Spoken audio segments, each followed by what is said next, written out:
Ahoy, wonders, and welcome back to the table. Good to be here. Level 7. Gentlemen, we're here at last. We did it. We got a bunch of cool shit. The holy number. Lucky numbers. Lucky number 11s. Yep, that's the Father, the Son, the Holy Spirit, and their 4 friends. Amen. Yep. Every single one of them. All 4 archangels. Yep. There are no other things that I can think of that were associated with that involve 7. Nothing. Nope. Not a single thing. Before we dive into the game, actually, since we are getting into the idea of you guys getting a level, why don't we go down the list and say what we have achieved in our levels? Absolutely. I like it. Well, I had to level up 2 characters for this one since I'm keeping Wake on pace. But let's start with Dagon here, who got his 4th level spell slot, which I added Blight, which will be fun. That does a lot of damage. Ooh. And I took the Invocation Trickster's Escape, which allows me to cast Freedom of Movement on myself without spending any spell slots. Nice. So Nice. Dagon, unless he feels like it, will not be doing some bondage. I feel like we should keep what's changed about Wake a surprise until we talk. Oh, fair enough. That's fair. I would believe so as well. Well, that is cool with me. For Ezra, gained a little bit of HP as per the usual, and also I have gained the skill Evasion, which will allow me to, on dex saves that would normally take let me take half health if I succeed, I will now take no damage and take half only on failures. Ooh. So exciting stuff. Yeah. The big thing that bards get at level 7 is that level 4 spell slot, and I picked up Dimension Door. Ooh, fun. Yeah, I was debating that one too. Yeah, my fluff there is, so Eloy was basically dead when Frida took him into the crow dimension. I like it. And he saw some shit while he was there, and now he knows how to get back. Now he knows how to teleport. I love that we're calling it the crow dimension. The Crow Zone. The crow zone! Yes! Been using too many aerosol cans, the Crozone layer's falling apart. Eloy can just walk between realms. I also neglected to mention I now get plus 4 d6 on my sneak attacks. Ooh. So even better. And you can also, on level up, you can also retrain as a bard by dropping one known spell and picking up another. So I've also picked up Greater Invisibility, which is the invisibility spell that does not end upon attack. Nice. Yeah. On curiosity, what did you drop? I dropped Fairy Fire. It hasn't been useful in a while. We haven't done that for a bit. Yeah, that's And now Xeno's like, great, now I can bring back these other enemies that I've been holding off because all the invisibility. Excuse me, one quick second. Yeah, that is the thing about retraining. I understand why it's a thing for balance reasons. It makes no sense from a lore perspective. I don't know this one no more. Yeah, Eloy in shock of discovering this new realm has decided to forget how to enchant fire. I've forgotten the light and embraced the bees. Yeah, perfect. Who wants bees? Oh, Eloy, there's no limit to what you can do. My little dancing lights are all stingy now. If they start booing us, we'll just send the bees on. At least then they'll be screaming. And then we'll sell them bee repellent. Just comes up and says, I'm going to play you a spooky song. If you're like, all right, what is it? Then just bees start. Oh no! Just brings out a pan flute and just. That was spooky. It's like when he starts playing it, it sounds like a Tommy gun as the bees come firing out. I want to flavor it that your bagpipe just got a bee's hive in it. Like there's just a nest of hornets. It's a BB gun. Oh, fuck off. God damn. Oh, this will be fun. Oh, we didn't even start yet. This is grand. All right, so last we left our heroes, we almost had quite a 3-man party wipe out of the 4. You guys had faced the Splendor Maw's greatest challenge at you, or so you seem so far. You don't know if you've escaped completely. Last you remember, Vagan told you that the entire place was collapsing, and from what it looked like, this whole entire place lost all of its exit points until Eloy insulted one out. And then everybody else who was working on the escape just chilling there. Hey, you know what? We could use that one. Oh no, trust me. They did some work, but Yeah, that kind of like just sped things up a little bit. I believe you. So with that, the slime that was on the wall that made up the whirlpool has now stopped like swirling around. It is starting to congeal down the bottom, but it actually is still rising at this point. So like the more slime that condenses down, the more the platform's gonna get covered with it. Okay, so stuff is raining down, things falling apart. We've got a big old hole. Got a big old hole that it looks like it leads out to a winding, like almost like in a trench, but a natural trench that if you look up into the ceiling of the trench, there's like small little holes where sunlight is beaming into, and it looks like there's sand seeping into it from the top. Not fast, but just like small bits of sand. I'm guessing this exit is not exactly hiding itself, so pointing it out probably won't do much. But I'm just gonna say, we should probably start heading that way! Just Who's gonna go first? I shall lead. If the captain moment- wishes to... Do you step outside? I have no problem being the guinea pig. You know what? You didn't take too much damage from the big slime bear monster thing that we fought, so absolutely. I will... if you wouldn't mind taking the first step outside, Dagon, Absolutely, the captain would appreciate it. Certainly. As he's giving you the pleasantries of a certainly, he gets to certain. The moment he gets through the wall, it almost looks like it almost looks like he walks in there and then half his body just disappears and it slowly sheds away until there's nothing left. Do I T-pose? Sit!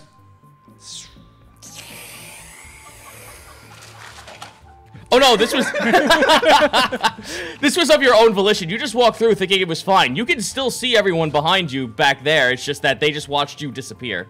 Okay. Did we all see that?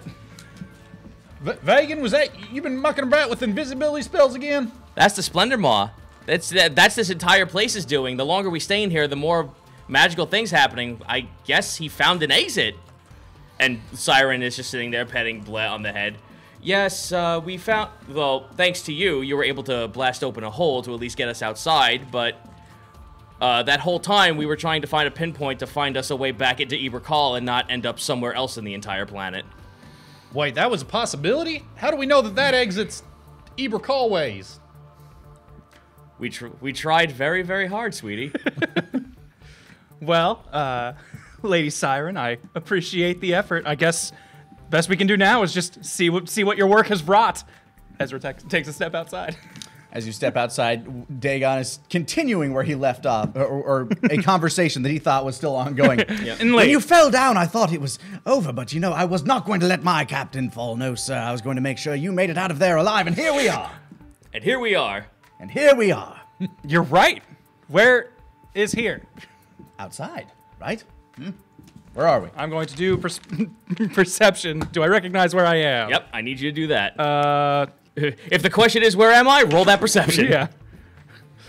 Not a great one. 10? 10? 15. Well, you're in some kind of hole. Looking above you, there looks like you're out. It goes back out into the desert because you can see the blistering sun. A couple of hours probably have passed while you guys were in there, so now the sun is up in the air. Okay. You don't see any plausible way to climb up because the moment you touch the wall, it's way too smooth to just climb with your basic hands or basic like any sort of tool like that. Okay. So Eloy will go ahead and follow him at this point. Pop. Neat. Hey, so The moment you guys walk through this doorway, you get this sense that like while inside the Splendor Maw, everything around you almost felt like it was off. Like, you know that feeling where it's like, am I getting a cold? No, I'm not getting. Fuck, am I getting a cold? this isn't sickness. Right. Oh, That no. you had that feeling the entire time inside the Splendor Mall. Walking outside, that instantly vanished. I can breathe better. Definitely feels nicer out here. You had missed it a little bit in there, Dagon, but Fagin told us that apparently this exit could lead anywhere on the planet, so we're definitely in a desert. I just hope it's the right one. And if it's the wrong one, I hope we can procure a ship. That would also be very helpful. little. That's a good that's a good backup wish. Well, you guys are in a hole. It's about a 10-foot, not a 10-foot, not a jump, but like it's a 10-foot feet away hole to go up to go up, and it's in the center of this little hole. So too high to basically reach. Too high to reach, and the walls are too smooth to climb. Hey, let me try this. Hey, Pistachio. Whee! Fly him up.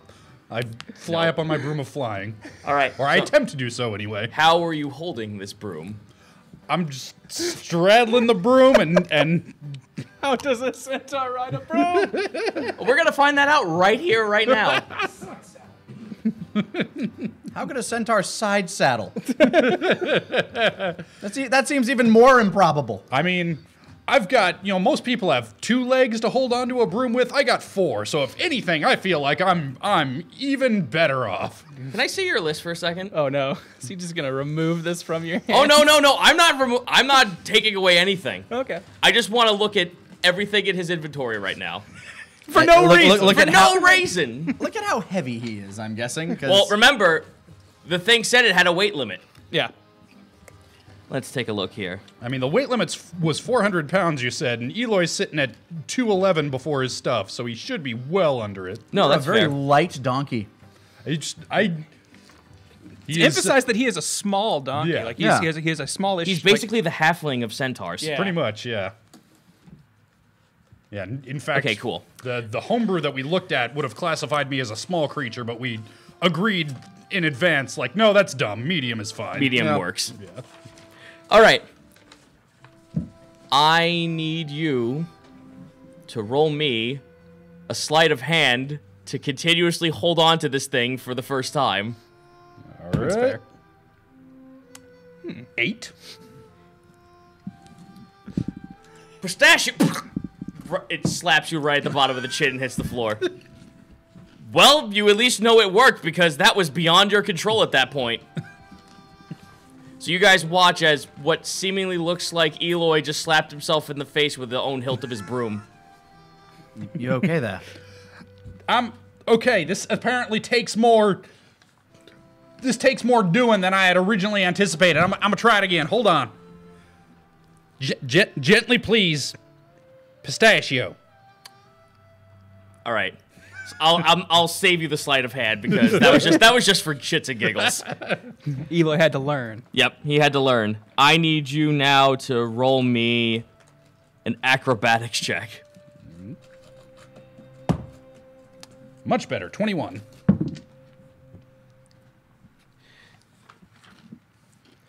Pistachio. He's gone. Went right up the hole. He's gone. That was quick.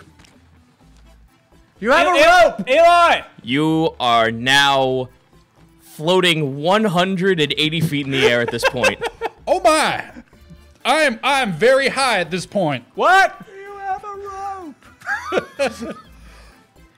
You could.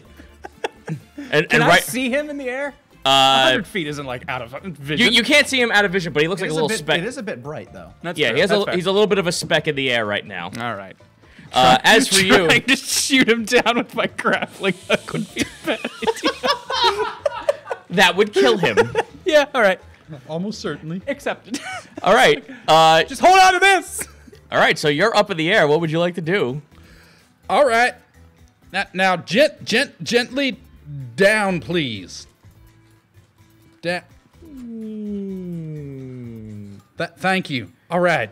I attempt to set it down beside the. I mean, it seemed like the hole wasn't super. It was about probably 60 feet, like in 60 the feet. circumference. Circumference. What did you see okay. when you were in the air? That's a pretty good way to question. get a good view of the land. Did I get with a perception of 12? Do I see anything useful while I'm Well- up there? You could see the Torch Tongue plateaus off to the side. You're a good not sign. near them. You look like you're way closer to the Acropolis at this point. You could see Ebercall to your right, and looking down, you're actually maybe, I don't know, a couple of feet away from where the Splendor Maw was last found, because you could see Stretch starting to fly up towards you at this point. Stretch is now caught Oh, up this with is you. going to be awkward. And he is sitting on top of the broom handle looking at you. Hey, buddy, we got to get the other boys out, and then I got a meal for you. Good, I was about to ask that. Is that Stretch? I've got an offer for him. You guys watch as Eloy begins to float down, and he finally reaches beside the edge. All right, I'm gonna look around for something too, because I do have rope. If there's anything around to fasten that rope to, so I can let it down for them. I'll save you the trouble on that one. You do see a bunch of really, really big cactuses just sitting around.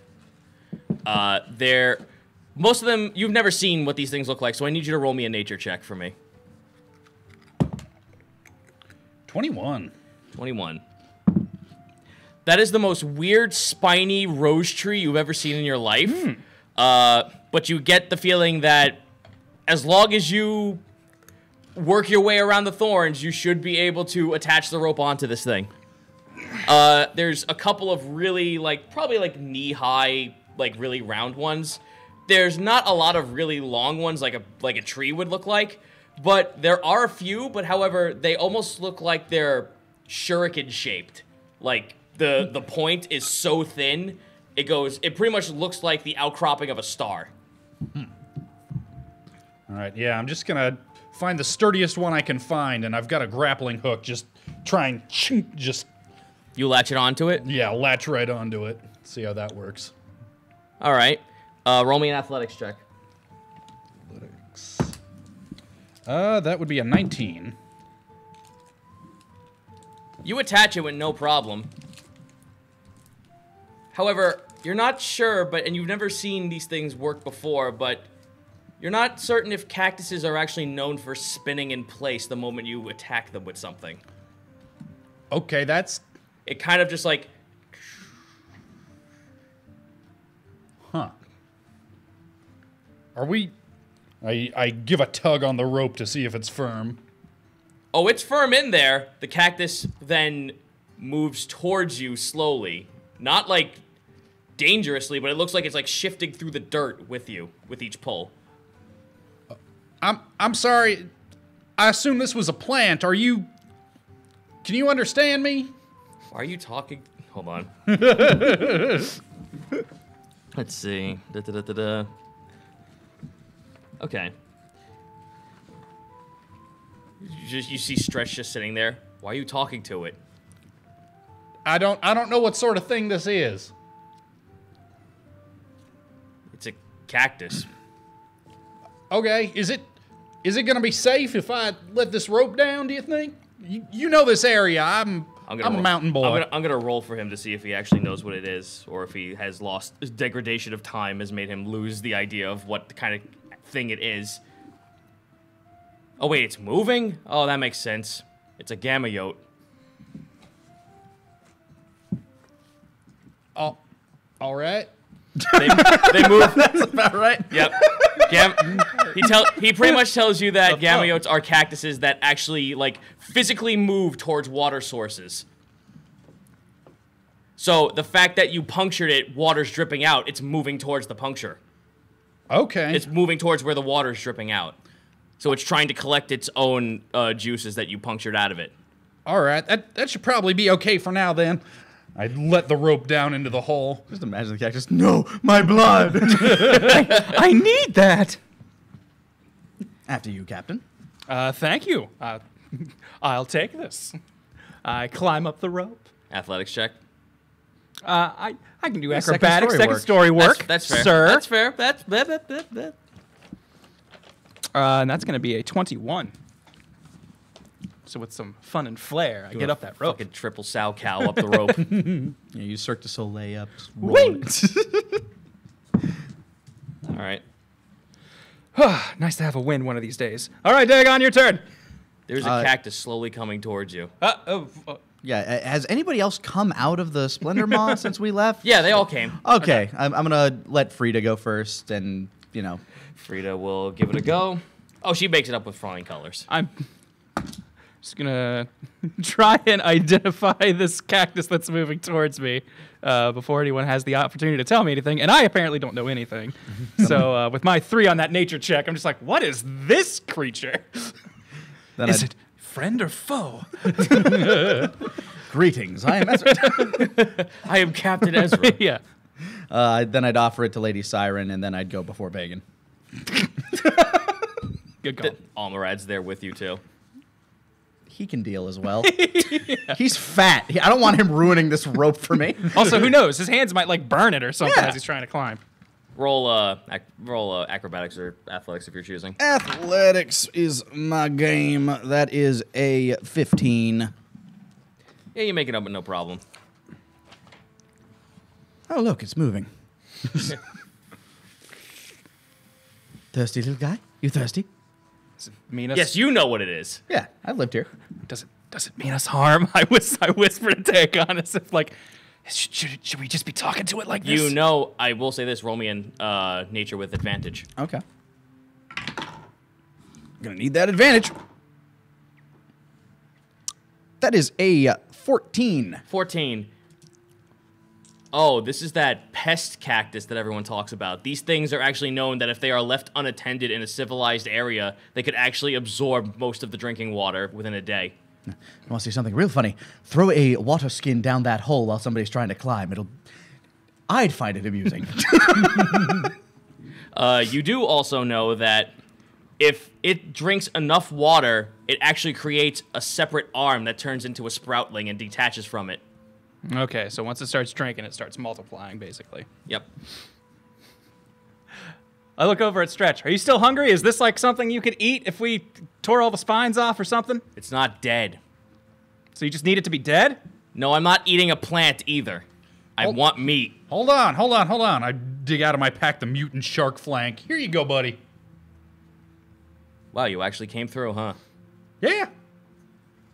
He didn't think we was gonna come through. I killed this shark just for you, friend. I had so many plans to get you so much more food once we got back to town, but this lack of faith, I don't know. Maybe not. He's eating already. He doesn't give a shit. He doesn't give a shit about anything you guys are saying. No deception roll required. Dagon's rewrapped himself in his Dagon of Arabia gear and is just smoking a cigarette. Adventure. Yeah. Welcome to Flavor Country. Siren gets up. Vagan gets up, but Vagan also asks. Actually, he goes last. Almarad goes up. Mm. The cactus falls in with him.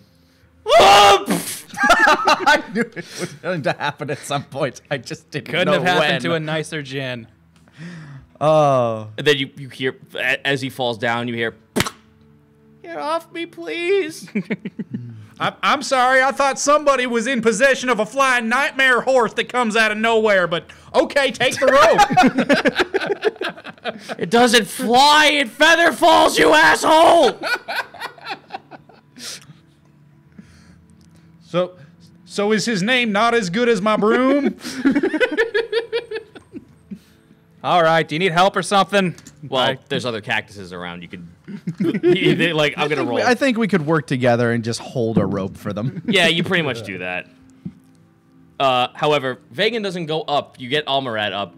Can you hold on? I gotta tie it onto something first. What? Yeah, you guys didn't pay attention to Vagan. Apparently, he brought something with him back out. Better be that ring he owes you. I looked down the hole. It looks like he has a very. It almost looks like a cradle in some case. Like, it looks like it turns into a treasure chest, and then it lips into a cradle that almost looks like it's the shape of a moon. All right, Vagan, this thing better be important or at least really, really valuable. Trust me, it's the whole reason I'm here. Now, please, pull it up. Begin hoisting. Roll athletics check. I'll assist. I assist with a 14. I got a 24. 10. You guys get it up with flying colors. 1, 2, 3, 4. Yep.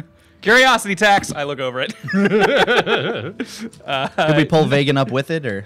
No, Vagan now is asking for it to be pulled up as well afterwards. Let's see what this is first. That was the plan. 19 on the investigation looking over this thing.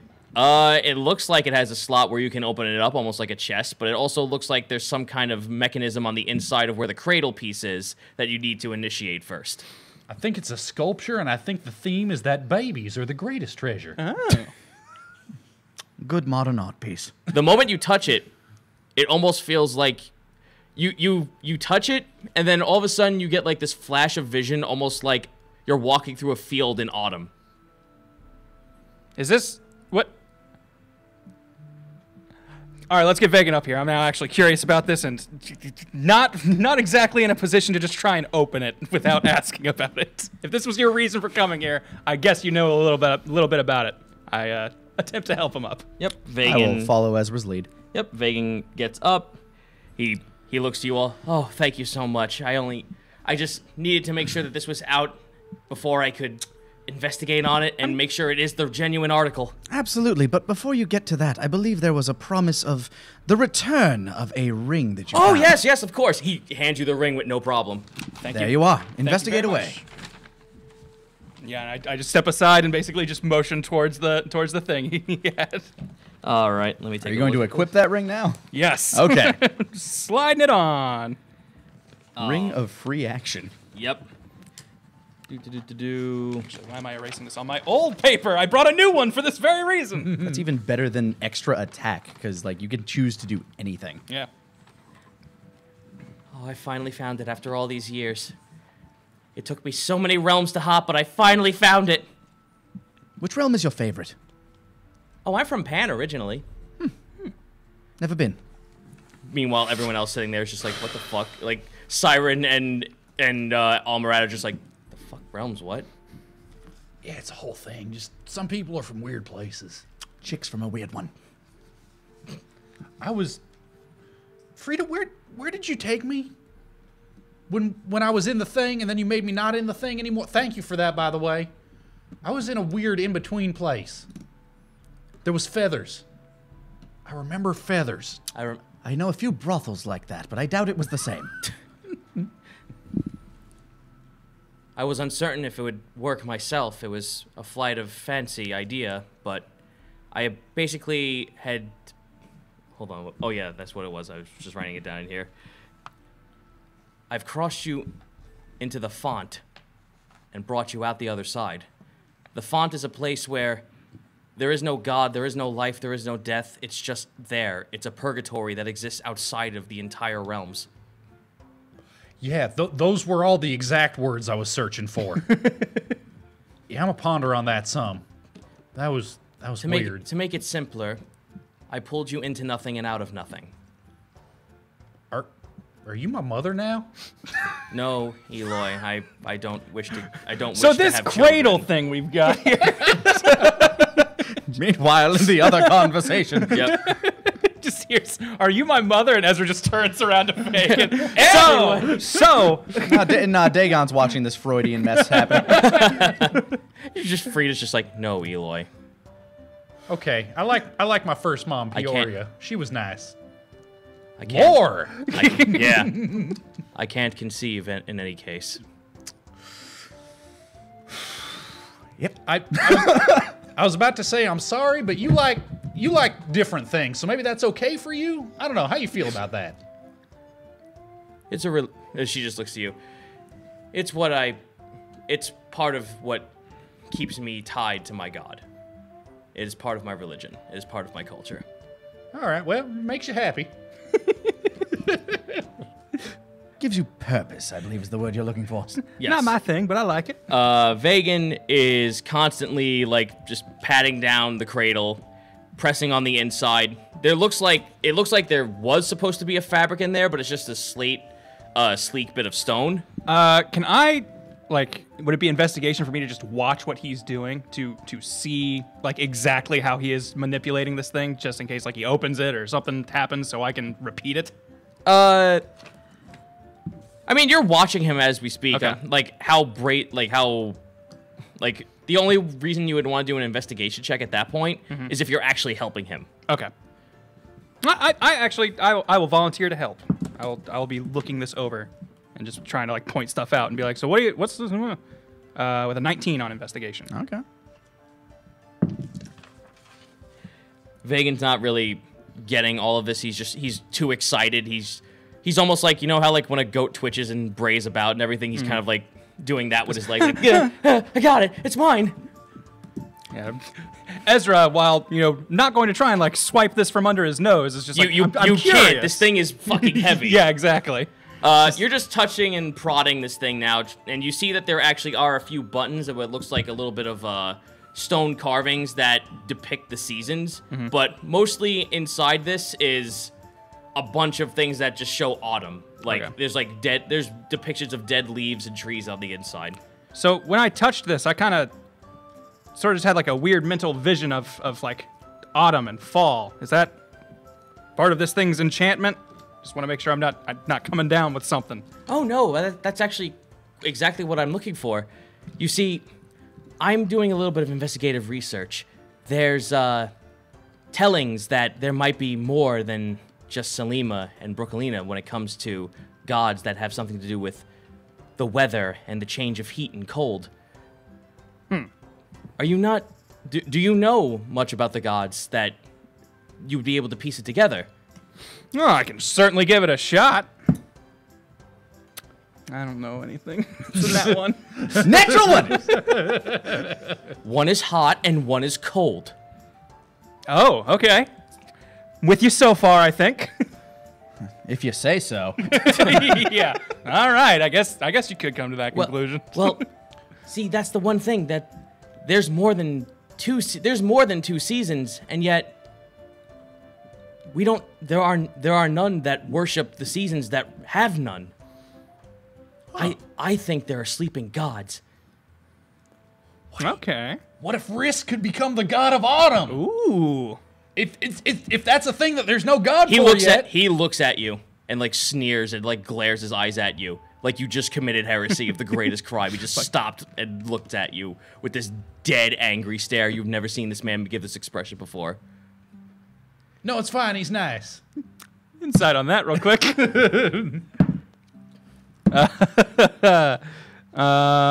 16. Or, sorry, 17. You think it's just religious mumbo jumbo at that point. Okay, so he's just a zealot. Well, he kind of realm hopped to find this thing. Just him getting really mad at the mention of a god of autumn being someone. Think of it that this we way. know. You pretty much just told him, is that Goku and it's Vegeta? Okay. So just upset. Yeah. So like fanboy upset. Got it. I'm gonna roll to see if he like just wipes it away. No, he doesn't. He just looks at you. I'll have you know that I've took this many years of my life. I've gone to so many places to find this, and you will treat it with the utmost respect. Fine, you can be the god of autumn. Risk will be the god of spring. There's two seasons that need gods. There's enough for both of you. Don't speak of the god of spring before me. I didn't. I said you could be the god of autumn first.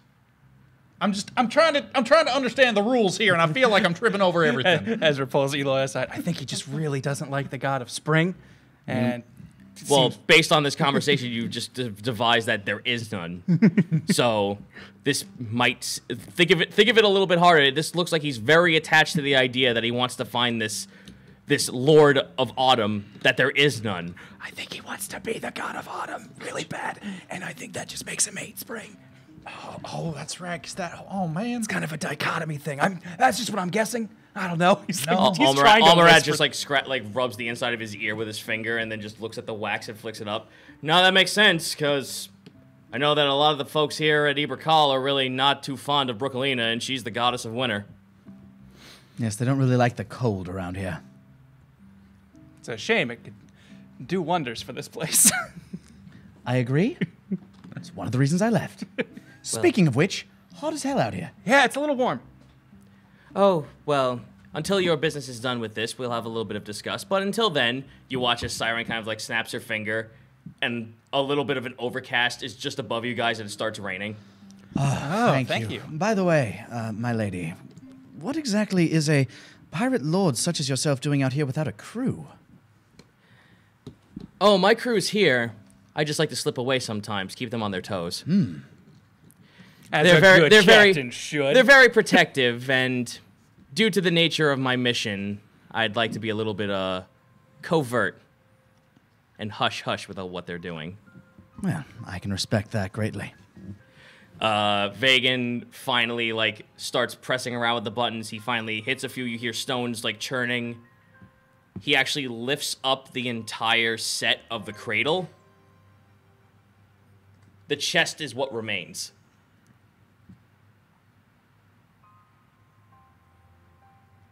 This will do nicely.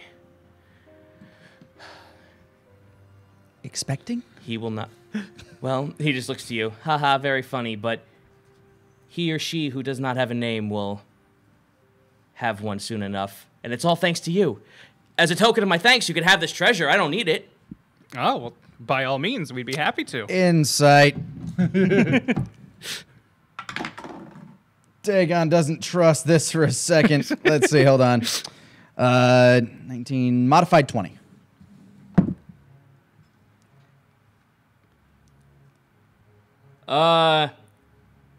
He tends to usher something that doesn't exist to life. You could put that together. But based on how he's putting it, it doesn't seem like he's being malicious about it. More that like he's just... Playing with things that maybe he shouldn't. No, he seems to have a grasp of what he's doing.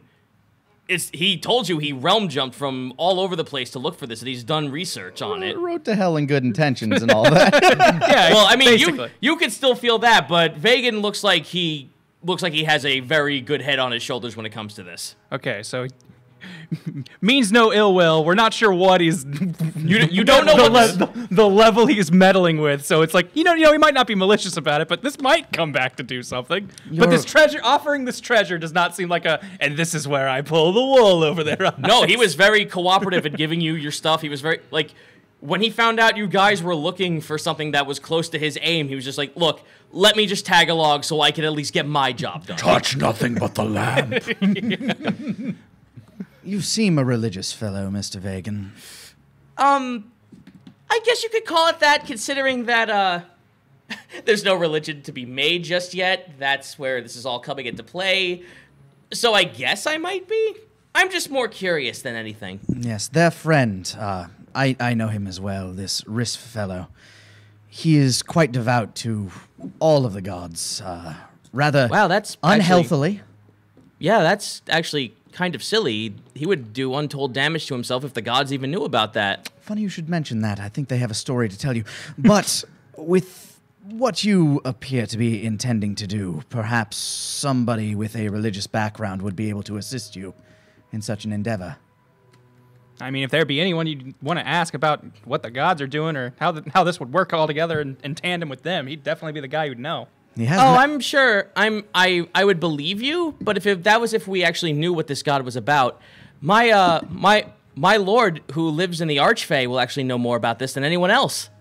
The Archfey, huh? It's a weird place. But I guess you did say you've been realm hopping, so not a big surprise. You know what this is, Eloy. I mean, in broad terms. Wait.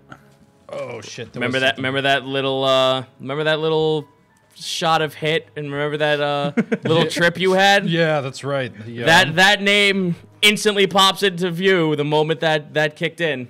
You're having acid flashbacks. Wait a minute! Eyes just glow like the prophecy. Oh no. Not this again. with what would that be? A history or an arcane check? Can I see how much I can remember about what went on there? Roll me a flat intelligence check. All right. 16. 16? You remember that name. You remember having an odd sensation of like being like when you were told this message, when the Feywilds were just like beckoning you to understand what they were trying to convey. And based on what he said when he touched that, he was just like, oh, that feels kind of like cold and weird and almost like I was in a completely different season. That was all too well that feeling you felt when that message was being conveyed to you. Yeah, that's. Remember that first time when we were all trying hit and seeing what would happen, and I got all those neato new spells? What's hit? I've never heard of that. Me neither. Go on. Yeah, it's fairy dragon sweat secretions. It's real neat stuff, although I hear too much is bad for it. Yeah, it seemed really dangerous. We were originally planning on maybe marketing it, but everyone we knew who knew anything about it suggested highly. Vagan's already down in his notes. It's a terrible idea. Mortals in this realm have a fairy dragon. Good. And Yeah, is that ringing any bells for you? Name's It. Seems okay. I'm sure it has all kinds of names. They're amorphous like that. They're also the most dangerous thing in the mortal realms. They could completely wipe this place clean. People keep saying that, and yet, how many realms have we seen it destroy? Whopping 0, because we keep feeding them honey. Yeah. Oh, well, that makes sense. You're satiating it. Seems easy enough. He just really likes honey. I'd imagine so. Fae things.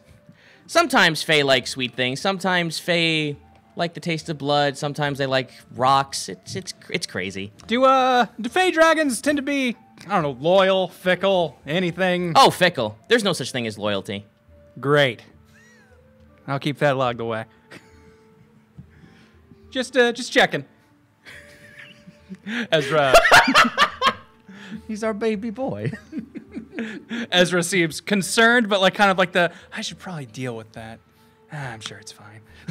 Just that kind of level of concern. Like He's with "Ugh." Wake and Nedra. How Yeah, bad could it basically. be? That's sort of where his mind is defaulting. He's like, yeah, but Wake and Nedra are there. They'll keep giving him honey.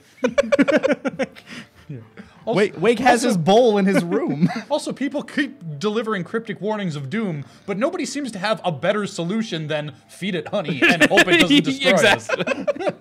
Oh, because no one ever has a solution for that. There is no solution. They just are what they are. I guess the mortals would call them demons. That's what they are for Fae. Oh.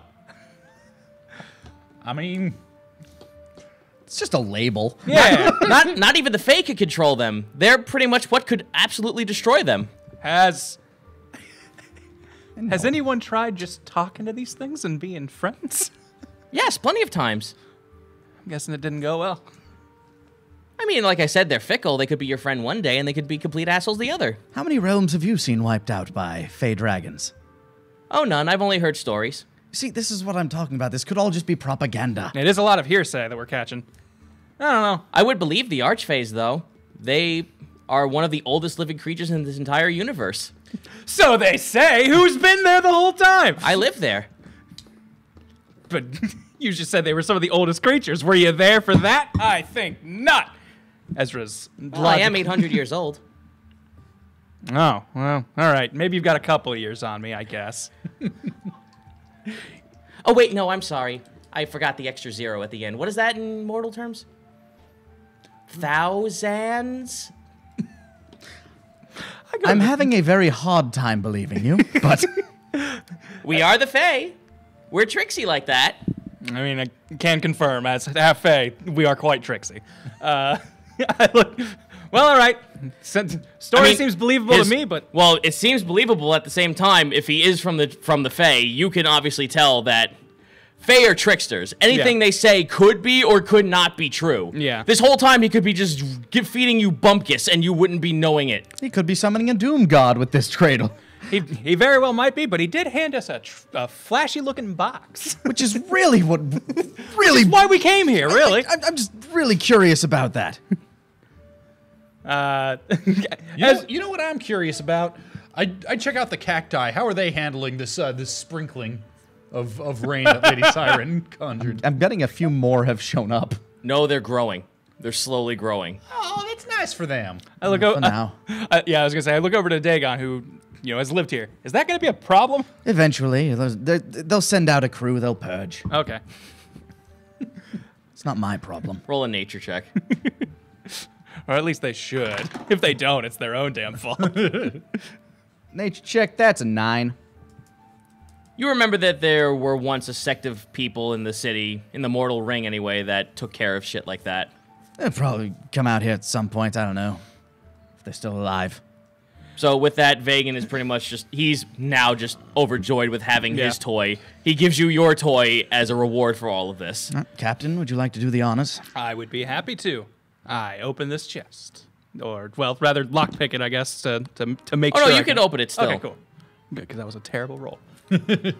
I open it. You latch it open. The inside is padded with cloth, almost looking like a really regal pillow. I imagine we get that like Pulp Fiction glow as you open it. Pretty much. Da-da-da-da-da-da-da-da-da-da-da. What is inside the box? All right, inside the box, you actually see what looks like a talisman that almost looks like a lizard that is encircled around itself. Ouroboros. And in the center of that, it almost looks like a lizard, but you can't really like factor in like what kind of creature it is. It's really too alien for any of you guys to look at. I can offer you a history check, but it will be very difficult. I'll try it. Why not? Anything's worth a shot. 14. Natural 0. 7. All right. None of us know. Unfortunately, no. Because the creature's body goes from like this reptile kind of like way, and then almost like if you've ever seen like, it's a really long-necked, almost dog creature. Okay. When it gets to the tail, it actually has what looks like a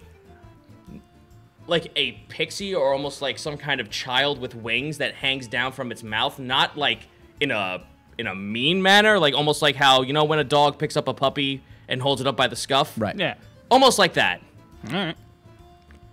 That's an odd creature on this. Does anyone know anything about it? I pick it up.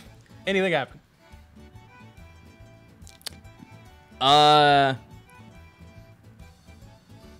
You get that same feeling of sickness when you were inside the Splendor Maw all over your body, and it's Oh. way worse. Okay, this thing's pretty magical. Hey, Mr. 8000, do you know anything about this?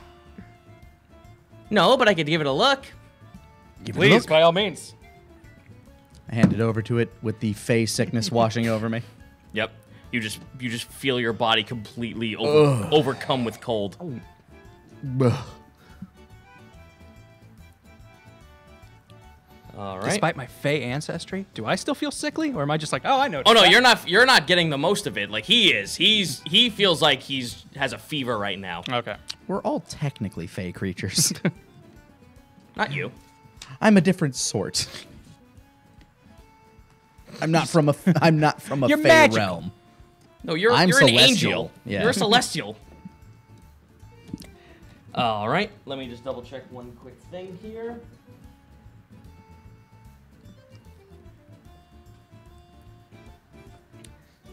Sorry, this is the wrong book. I was gonna say you're getting out the monster manual to look at our treasure. Oh, no. It consumes Vagan's soul in front of you, and Like I was just waiting for like, oh, this is a treasure goblin. Yeah, you don't want this. No, he tells you that even he doesn't know what the beast is, but he kind of like looks to the lot of you, and he looks over to Frida actually. I think you might be able to know something about this. Like, wouldn't you, since you speak with the font? Or you travel through the font. She touches it. She kind of like gets this like sagely nod to her. She goes, yes, this is of nothing and from nothing. It's exactly what it feels like when you walk through the font. She hands it to you. I take it. You feel that exact same sensation when you were pulled through. Well, that's weird. That's icky. Useful maybe, but man, that's weird. You have no idea what this thing will do outside of it being used. You do know that it has some kind of activation to it. You can feel that something is trying to reach out to you when you hold on to this device. Like, something is asking for you to bring it forth, but you have no idea what its form is. Well, For the sake of simplicity, for just giving you a name for this thing, call it the Font of Autumn. who wants to hold the Font of Autumn? Ezra will put it in a bag so it's never making direct contact, and then gently put it in That this thing. bag begins to grow dead leaves. It's covered over the bag now. Okay, but the bag like isn't falling apart. Like, No, it's- no. Okay. It's just like slowly growing dead leaves. Perhaps Miss Harvest would have an interest in this. Yeah, that's kind of my thought. One of these things, and if not, I'm sure we'll be able to find someone to appraise it somewhere. But for now, let's just try and hold on to it and hopefully not touch it too much. There is actually a little bit more inside, because that was the one main treasure. There's a little bit of side things on the inside there. Let's go. You find 5 pieces of, probably like palm-sized pieces of amber. That'll sell nice. It does look like there are pieces of, insects and animals inside of it encased. When I mean animals, I mean like maybe the claw of something, or a beetle, or a butterfly. Dinosaurs? Yeah, Grant. God damn it. Let's see. All right, there is something else inside there. However, you see the pillow that it's sitting on, and it looks like some kind of sculpture, but it's warping and forming. Dagon will try to grab at it. You try to grab at it. When you touch it, you hear a voice in your head say, "Grant me form." No, grant his form. Oh, what? No, I've filled out my forms. God damn it. You gave this to the wrong son of a bitch. Hey, you reached out and grabbed it. And Dagon pictures a beautiful woman in his mind. All right. Anything? Is this a Stay Puft Marshmallow Man situation?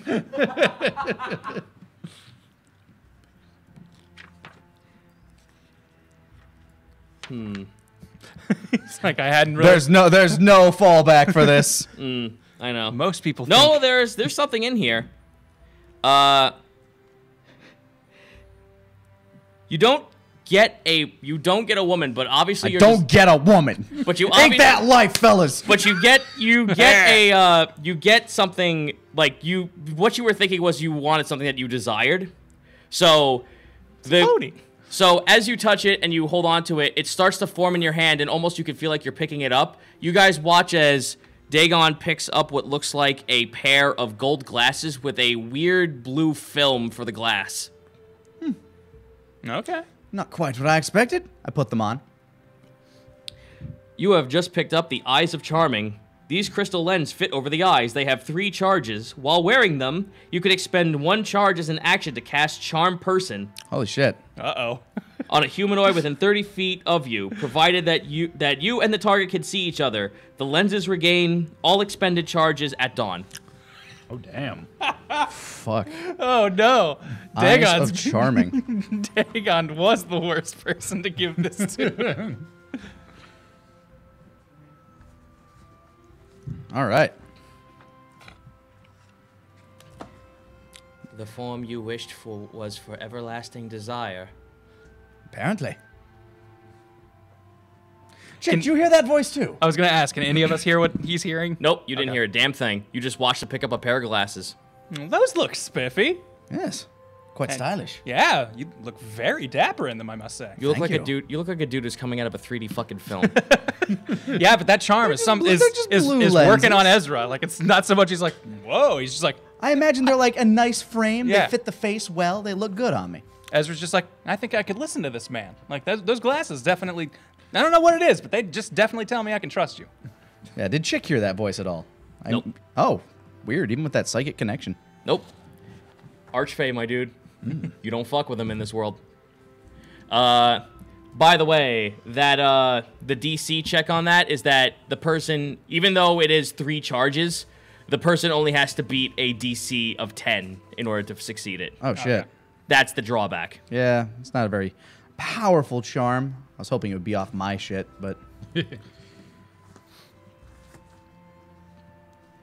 Just use it as your last ditch. Like, well, I tried to talk him into it. Let's see if Mr. Shades can change their mind. So cool. Well, with that, Vagan is now just sitting in the sand by himself, just like looking at this thing and like marveling over it, just talking to himself. Meanwhile, Siren and Almarad are just sitting at you guys like, are you quite finished? I think so. This looks like most of the stuff in the chest. I checked just to be sure. Feeling all the sides, any secret compartments. With a sleight of hand of The 13. more you touch it, the more that sickly feeling of cold washes over you. Still, the box feels magic-y at least. I still get that vibe, but I'm guessing I'm not finding anything other than a sense of gross. Keep the beast away! Anyone else hear that? Nope. Sorry, hear what? I'm just like, I'm trying to like look at myself in like a mirror. Ezra starts much more frantically, like trying to feel the box. Did you say something? Contact me again. What was that? Something about keep the beast? Keep the beast away. It keeps screaming that at you, and Keep it's the getting beast more, away. like you're starting to get nauseous the more you're trying to pat this thing down. Like this thing is forcing you to stay away now. Can I? If Dagon sees like Ezra starting to get like dizzy and shit, he'd be like, "Oh, careful, careful, careful!" You're Oh yeah, falling." no, he was like, he's falling, he's like tipping over and over and over, and his complexion is turning like sickly All right, green. Dagon will like grab him back. I'm like, "Careful, it's okay, you're fine." It's saying something. The box. I know it's rough with the voices in the head. It's okay. I'm not used to this, Dagon. I know it's terrible. It's absolutely awful. It's. Ah! Oh no, that was someone else. That was just him. It's telling me it keeps saying to keep the beast away. Does that mean anything to anyone here? I rummage around in my pack and try and in my rations find a piece of dried apple and drop it in the chest. There you go. Apple a day. Apple a day does it. It's a saying back home.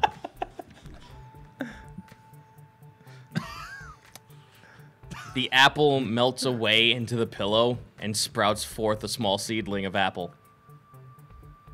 That seems really useful. And then it crumbles away into ash. Oh well, I was less about useful. to say that seems more like a spring thing, but no, that tracks. easy come, easy go, I guess. However, the apple itself actually, while very minuscule, it still hangs there. The harvest is fresh, but the tree is dead. I pick the tiny apple. You have a tiny Macintosh apple. I mean, it was your apple. Hand it over. I like put my face to the opening of the chest. Is this safe to eat? Is that allowed? Anything? Ezra, somewhat recovered, No. starts putting his hands back in the box. No, Eloy, you gotta talk to it like this. Okay, he instantly goes pale again. No, no! Okay, you know, Keep the beast away! Maybe Okay. we should move on. I would agree, but that warning, I don't. Like, I look over to Vagan. Do you have anything like to keep the beast away? Do you know? Well, what you that did means? say you had a Fey Dragon. It probably knows that you have it. Whatever's Well. trying to communicate with you, anyway. All right. You know what? That's a fair point. The Fey Dragon is kind of far away from us, so I guess it's not doing anything, but... I'm just real curious about that tiny apple now. But, Well, I mean, it obviously, like I said, when you put something in there based on you watching it, it made something, but where it came from died. what I'm saying is this is way too fascinating a thing to just leave here. Can we just find a way to move it? Do you want to try and lift it? How big is it? It could fit Eloy. Jeez.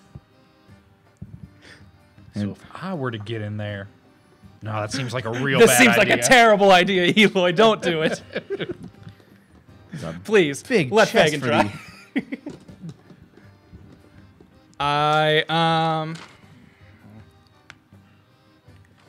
Oh, what? You don't have one of these? Vagan holds up a bag of holding. Not yet. Oh, that sucks. Easy, champ. We'll find one eventually, I say. Well, I guess we can't move it now. Maybe we can come back for it later if we've got the time, but... Ugh, You can bury it. it's a weird... I like your style, Dagon. Some buried treasure. I like my style too. He says, like pulling down the glasses and winking a little. Adjusting those glasses. You watch as the chest lifts up. No, you're supposed to go. No, lower. you look other as way. Siren's holding Bleh by under his chin, and Bleh has like a little torrent of water going through his gills and through his mouth, and his eyes are glowing blue. Well, that's handy. Unseen servant, sweetheart. Oh. Oh, I have something similar. They scream a lot more. Well, thank you, Lady Siren. Thank you, Lady Siren. I greatly appreciate it. If there's anything I can do to repay you for helping us out with this, You're giving me the chest. Fair enough. okay. Payment is payment. I I'm not accept walking these terms. away. I'm not walking away from this whole transaction without a little bit of treasure. Now, am I? you know what? You bring up a fair point, and honestly, at this point, you probably have a better chance of figuring out stuff about this box than I do. So, Thank you. She like you watch as the chest kind of like ebbs away, and you watch as Blair kind of like opens his mouth, and a small gush of water pushes out of his mouth and goes around the chest, and it shrinks. now that is useful. See, why can't you do that, Jake? Oh, don't give me those excuses. Now then, I'm sure you all have questions or things need explaining with the whole situation that is before us when it comes to Almorad here. Yeah, I look over at him. So our plan is to get you to Mars, so you can complete yourself, and then we can get this wish to. As a faux prisoner. Yes. And then we get our reward, you get close to the thingy that you need, and Bob's your uncle, you get out there and nobody has to die. But aren't you on a schedule? Oh, of course. Our time is a little tight. Let's try. I mean, we were sent out here to acquire you. Well, make my day. I'm right here. Well, I'm sorry to tell you this, Almorad, but we're gonna have to make it look believable. The siren's just like holding her temples. Look, obviously you boys have somewhere else to be if you have to be with the king, and obviously I think that's a little bit more important than this fat oaf right here. Well, I wasn't gonna say Aw. it, but if you bring it up. Yeah, just Almorad looks at her. Oh. Well, so long as you're okay postponing that side of the plan for us to go meet with the king real quick, we'd still be able to help. You've provided us with plenty of aid at this point. Oh, and you've provided me with something I needed. And now that you tell me that Mars has a piece of it, I'll make a deal with you. You see, I'd like to at least have some way to get a wish out of this fat idiot. I'm right here, standing right here. One of these days he's gonna be really strong, and he'll still remember all these mean things you're calling him. Not that you should stop, just, letting you know. Oh, that's unless I wish him free, though. Lady Siren, you're always thinking 2 steps ahead. That's why you're a pirate lord, and I am but a captain. Oh, don't sell yourself short, sweetie. We might, the Grand Design might have a use for someone of your talents. And I do believe we have a piece of that for you, actually. Indeed. May I have it? Yes, of course. I present the bit of the Grand Design. Or the... She looks at it. She kind of just like she dabs her finger on her tongue and etches it on the edge of where the envelope is, and you actually hear like almost like a fuse of a bomb being lit. Nothing happens. Opens it up. Opens it up. She takes a look at it. Oh dear, that's what they're working on. We might have, she kind of like smiles and looks to you all. She actually like flashes you like a small little bit of a picture. It looks like a ship. Oh. The blueprints of a ship. However, you want to roll an investigation check, all of you, to see something different about it? 16. Modified, well, sorry, 18. The pirates built Yeldon? Natural wonders. Hey! So you got it again? I'm sorry. 18. 16.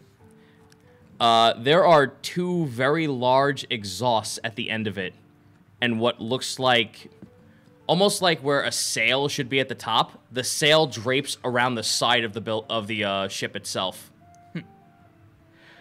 She flashes it. She puts it back inside the envelope, and she holds on to it. Well, that is an interesting design. I'm sure the Navy would be quite upset to see one of those on the seas. Oh, the Navy won't be any issue for us once this is all put together. It seems that the lot of us are coming back together again to form that dream ship we've all been thinking about. And if it actually works, and with your lot's help as well, if you can get the rest of the... If you could help us gather all the pirates together, there might actually be a way that we can not only one-up the Navy, but also be rid of the onrush once and for all. Well, despite siding with the pirates, trying to keep the Navy off my bad side has been a goal, but if it means getting rid of the onrush, that sounds like it's worth it. Oh, trust me, you'll be getting one of these yourself. You'll be the first captain in the entire world to have a ship that powers through the air. I like the sound That of is the a grand lot. design, aviation. An airship. I like where this is going, Siren, I say. Now, with Almarad here, once I get my wish and the rest of our friends are whisked away from the Scorpion Queen, I've been invited to stay with her for quite some time for pleasantries, but at the same time I was trying to find ways of looking for the Rumbloods. They were sold off by the Lamprey Dogma. Yeah, we had heard some bad things about the Scorpion Queen. People don't seem to like her in this neighborhood. Oh no, of course not. She captures people who are ousted from Iberkal, makes them her slaves, and also transforms them into all sorts of shapely beasts, like that mangy bird of yours. I look over to him. Yeah. He's still eating. It's a living. Oh, this is all a little bit past my time in the pillar. Well, me and Almarad will stay here in Furfos to try and at least get that part done with, while you boys have fun storming the castle, I guess. Hey, we're just going and talking to some royalty. And preventing an assassination, last I was told. I mean, hopefully. Attempting. Well, put it this way. You help us in making sure that assassination doesn't go through. We have a powerful ally in powering up our ship. This lines up pretty well with what I was hoping to do. So I think we can make a deal with that. Try to get the calls on our side. Get them in our good graces. Tell them how lovely the Lockwood Natural Wonders. Was that what you called yourselves? Of course. And also the Grand Design Pirates. Get them all jazzed, as it were. Make them feel like we're the better side to deal with than the Navy. We are but an opening act to your glory. Oh, trust me. If you boys play this correctly, you'll be a part of that glory as well. Well, I would be happy to, but in order to get there, we have to make sure that they accept us first. So we'll start heading that way. Oh, you have the permits, don't you? Yes, we've got our permits that we need. We've just And she just like looks to you and she like kind of smiles as she looks to Almarad. Well, conjure them, dear. Oh, fine. He conjures up the horses. Oh, that'll make this much quicker. Off you go. Thank you very much, Siren, and good luck. Hope we'll meet back with you soon, hopefully, and get the rest of this whole situation sorted out. You will not be forgotten for this, I assure you, as Vagan looks up to you guys as he's holding the cradle. Yes, best of luck with the god-bringing. I head over to Vagan and I extend a hand. Look, I know. He takes your hand and shakes it. I know I've kind of been a jerk, but hey, you gave me back my ring. You were good for your word, so thank you. Of course I was. You got me what I wanted. I gave you what you wanted. It's a fair trade. That's how you mortals do here, right? I mean, that is kind of the custom. Just don't let it come back and bite me. I make no promises. You have a Fey Dragon. I know. Just, throw it into the ether. Do with it what you will. Anyway, guys, Here, let me throw it back to you. You have a Harbinger of Doom. Well, technically, two of my friends on an island kind of far away have the Harbinger of Doom. I just know it. You've doomed this planet. Anyway, thank you all so much. I'll be sure to tell the Archfey about all of this. All right. Hopefully they like the story. Oh, trust me, they will. As he holds up the cradle with a really eerie smile. As we're getting ready to ride off, just getting all set up. If we truly did damn this realm, at least we know that hopping to other ones is possible. Yeah, and this guy's basically giving us a good exit point, or means to research one anyway. Yeah, plenty of new realms to make good money in. Or accidentally bring a Fey Dragon. You never know. Stretch is bumming a ride on your back. That's fun. You think Lady Siren will be all right with Mars and Almarad and that whole deal? You don't think she needs my help?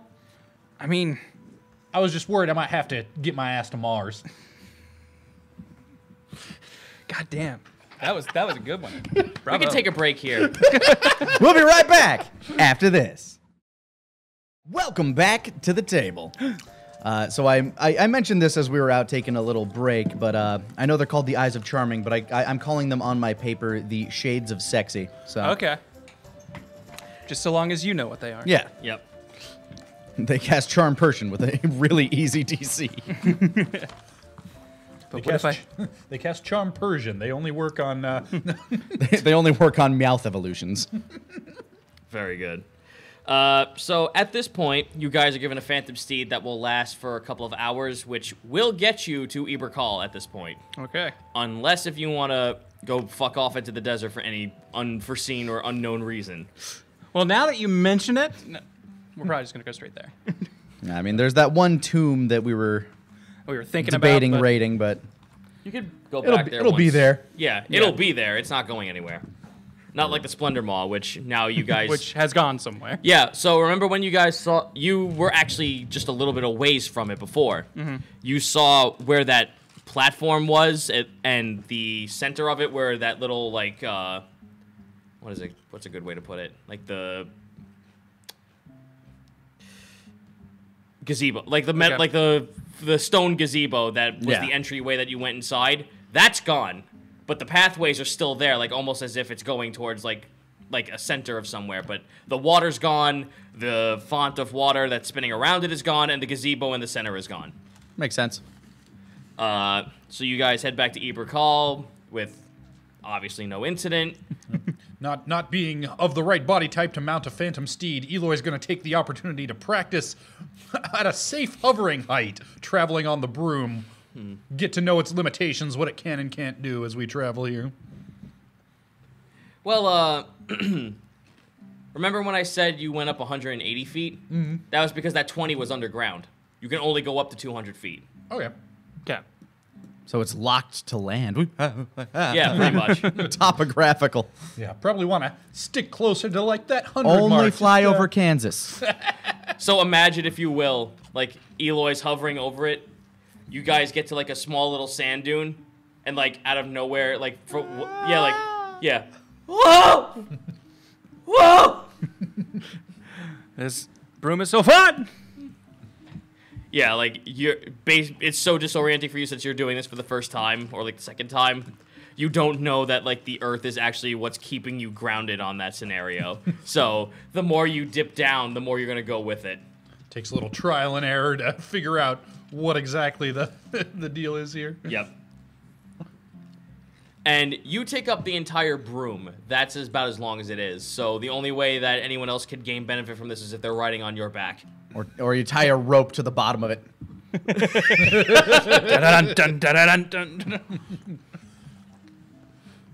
So you guys make it back to Eberkal, no problem. Frida, after this whole ordeal, again, like, she patched herself up, but it kind of looks like where the scar, like the tattoo kind of markings on her body, that also now looks like, she looks like she's been carving away at it a little bit just to make it look like it's actually part of her skin along with it. Like, obviously, you're seeing that she's, like, taking pain from it because it's a new experience, but she's, like, not muttering to herself, but she's, like, explaining, like, in Elvish, you can understand it, that she's just, like, she's, like, praying to Vekker this entire time, like, saying, accept these new marks so that they may be a part of my flesh and all that other stuff. Dagon just assumes she's cursing under her breath. No, she likes it. Well, you know... It's yeah, as much as she can. once Having to patch up your brutalized face. Yeah, Yeah. it's gonna hurt. Once you guys get back to town, Frida kind of like looks to you all. Well, that was an experience. I will be writing all of this down. Bit of a slip there. Yeah, sorry. Yeah. I'll be writing all this down in my report for when it comes time to put in for the Fortune Tide Company. I have to say, as I've told you, Captain, in our interview, I normally don't find those who take my methods of healing very seriously. Often they shun it, or they see my religious beliefs as a joke, or even some kind of a freak show. But I'm glad most of you have actually accepted my form, and for what it's worth, I'm very happy and proud to have served you and your crew thus far. Ezra takes off his hat that he often wears and just says, "Free to trust me." Scaffy's there. Yeah, Scaffy's just standing there kind of like waving. It's like, "Trust me, we've got the asinine donkey, extinguished Azamar, half-elf with really just a weird background and kind of no one that he trusted before coming into this whole thing. You're in good company for people who don't normally get accepted at places." Speaking of company, I think it would be wise that we actually check in on the rest of our crew and see what they've been doing for these past couple of days. Absolutely. I would love to see what they've been up to. So you guys will head back. Like, the palace is there. It's not going away. You guys can head back to your ship if you want. Yeah, I would start heading that direction just to drop off some of the stuff that we've picked up. Yeah, this would be a good point to... Dagon would go there to set down his lavish painting and set up his 3 books in his room. I've got this really pretty robe that I don't think I'm going to wear, but I'll find someone to buy it off me at some point. All right. With this, it's probably the afternoon. You see a couple of folks kind of just like mulling about the ship. They notice you all there. They kind of wave you over like, there you all have been. Where, like, please tell us what's been going on. We've been doing our own little traipsing around ourselves, as Jillian's kind of like sitting there like happy to see you all. Ah, everyone almost died. Yeah, we've had a bit of an eventful couple days. Goes into basically just start describing... God, how long has it been since we saw them? So we went all the 3 way. days. Yeah, it's been 3 days. We had... Well, first of all, we found these pies on a windowsill, and man, Mwah. they were delicious. Now, we had to sacrifice a little bit. And you didn't share any with us. It didn't last that long. we That was a were- couple days ago. Yeah. Jillian's smirking at you when she says that.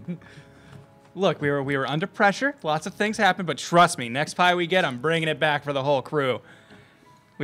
We had to rescue an elephant. You see Frank's face kind of like peer over from a port window. And I'm sure you'll just think it's okay, or maybe you'll find something that you can use to, you know... I'm not a chef. You'll figure it out. There were some vampires involved. We've met a... Of course, I feel like we knew that going in. Yeah, but then we met a friendly vampire, which I didn't think was a thing, but apparently is. She helped us out. That was cool. It was the Ashdrake's vampire. Really? Like, Yes. you see Jillian just light up like, oh man, they're actually here. That makes way too much sense, actually. Why, have you run into any of them or heard anything? No, I didn't run into any of them, but they've been gone from the company for quite some time. At least not the 2 brothers were gone. And from all the rumors that were spreading, a lot of people thought that they were kind of siding with the vampires because someone might have saw one with the Ashdrakes. But you're saying that this is true, and this is, like, not something to be worried about? Well, I'd heard rumors that they had acquired a vampire into their services some time ago. See, that's the problem. Most people don't actually know it's an acquisition more than it is just a merger with them. I don't know what they'd care to call it, but Well, it doesn't seem like they... This is all going in my fanfic now? Well, it doesn't seem like they appear to be, you know, sympathizing with the Lamprey Dogma or anything like that. It's just that there was a vampire who seems to have a conscience in her and is, you know, against the ravenous feedings of her ilk. Well, as long as she's on our side, I suppose. She didn't murder anybody that I saw. in fact, she was protecting the person we were going to save. Yes, who we did rescue and managed to get these fine permits for buying and selling things with rubies. Yep, everyone now has one. Like, oh, finally, I was getting so sick of having to just exchange gold for anything. Well, welcome to the future. It's Ruby City, baby. And then we went to like this weird magical place, and oh, that was. Oh, well, actually, before that, we met a fiery genie, and we had to rescue a dragonborn child. And man, Yeah. Also, we met the satyr boy. He couldn't stick around, though. He said something about not sticking around. So we said, see you later, boy. That was it. You watch as fucking, like, a couple of days from now, after this is all over, you see fucking Pontus just sitting there reading the report. It's the 5th fucking song pun in the entire report. Avril Lavigne, very popular in Las Serranas. She's a wood elf in their universe. God damn it. All right, so with that, everyone has their own little adventure to tell you what they've been doing as well. Let's see, Jillian, since she's sitting there with you. Well, I guess ours aren't going to be as amazing as your tales are, and I'm sure you're going to get a really big bonus for doing all of this, but we tried to pull in a little bit of work too, knowing that you had something to do with the vampires, so we did snooping on our own. Unfortunately, I didn't find anything about the vampires or how to get inside, but I did find a sect of druids who found use for this weird plant called a gamayote. You don't say. We happened to find some of those in the desert not very long ago. A few of them are significantly larger than when they were before. Oh, Yeah. By the way, Jillian, we found a interesting artifact that maybe you could make heads or tails of. Yeah, it was this treasure chest that has something to do with the season of autumn. No, I'm talking about the That's your right. leaf Yes, bag. yes. I forgot. We also do have this, and I produced the bag with all the dead leaves that is holding our She takes the font bag. of autumn. It's just a bag. Where did you find dead leaves? These are elm trees. Look inside. In the bag. She opens it. Be careful. Try avoid touching it. Oh no, she just picks it up. Even though you say that. Okay. She shifts over to Autumn the moment she touches it, without her knowing. She's just like looking at it. Orange is a good color on you. What do you mean? Oh, how did that happen? Like I said, this thing clearly has some connection to fall, and well, you seem really into seasons, and would probably know more about that than me. Yes, well, while holding this, I can sense that there's life brewing and restarting, but it's cold at the touch at first, almost like there's sadness, there's woe, there's death when you touch it, but you know that all good things will begin again. It was definitely screaming at me something about to keep the beast away, the box that we found it in. The amulet of ennui. Yeah. There is something calling to me as I touch it. It almost feels the same way when I travel. Like, you know when I travel through trees? Yeah. It's that same feeling I get, and you just see Frida just go, It's like, aha! just like, Knew it. Has everybody been to the Crow Zone but me? That's crazy. Would this be like a similar feeling that we might get when I cast Thunderstep? Because that's also a teleportation, or is that something different? you would have to, you do not feel that same scenario. Fair enough.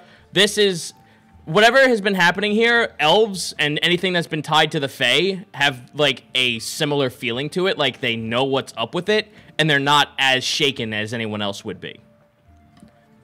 So, obviously, this has something to do with the Fae, and the use of magic, or the use of, now that you just found out this thing that Frida told you, the use of the font is what causes this thing to give some kind of meaning. Well, yeah, we pieced together that it has to do with the font, but I'm still just not entirely sure what it's. The font. Oh, that's an old saying. That's primordial. And I've seen writings of the font on papyrus scrolls. It seems it made That's quite gonna an be impact. great on fucking VOD. That's gonna be great. Yup.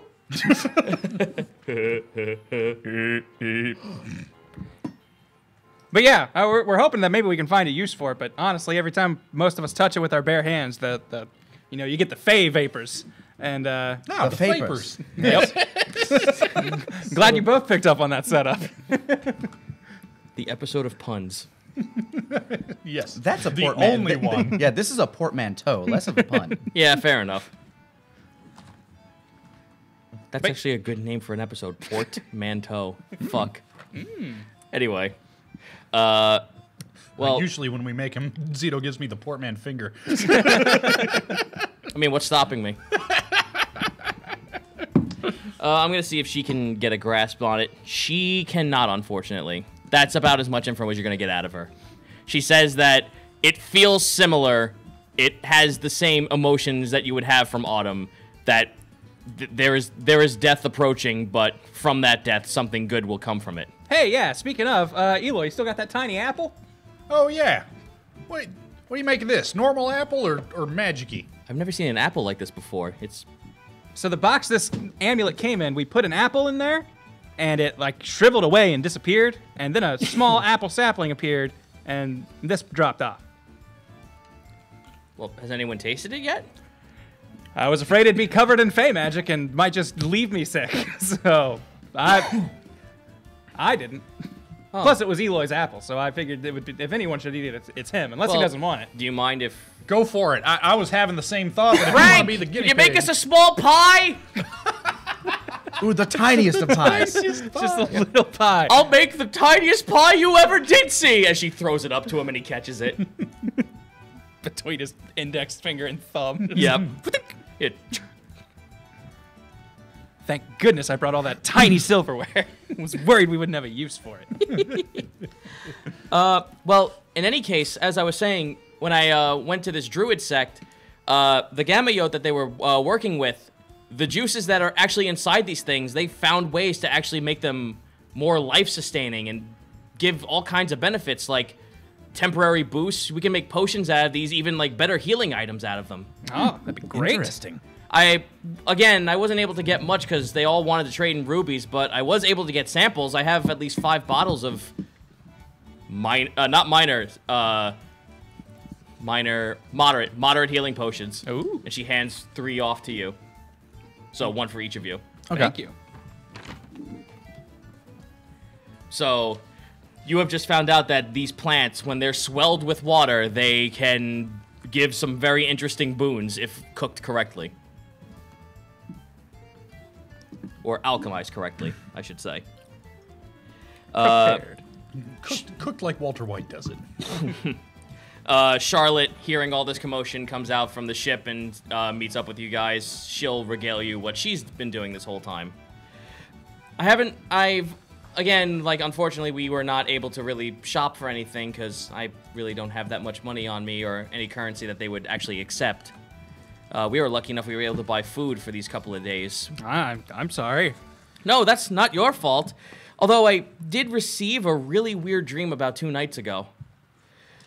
I had this vision. The night voice would speak to me as per usual, but then all of a sudden I would look up into the sky and I looked towards the Acropolis and there was a giant eye that was closed, looking from inside the structure itself. When I peered at it, it actually started to open, but I had this really weird, sickly sensation, like a vibrating hum was constantly going through my... I don't want to sound silly, but it feels like my soul was shaking. And then it forced me out of the vision, and I couldn't hear the night sky voice again. Have you been able to hear the night sky voice since? Yes, after going back to sleep the next day, I was able to hear it again, but there's something in the Acropolis, and it shakes the very foundation of Lazimith.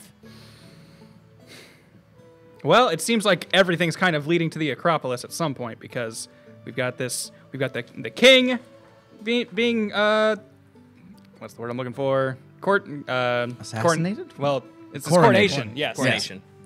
Well, what's strange about all of this is that you would figure anyone in this town would be able to tell me something like that, right? I mean, this whole place is built on the foundation of religion. Most of its people are imbued with celestial, like you.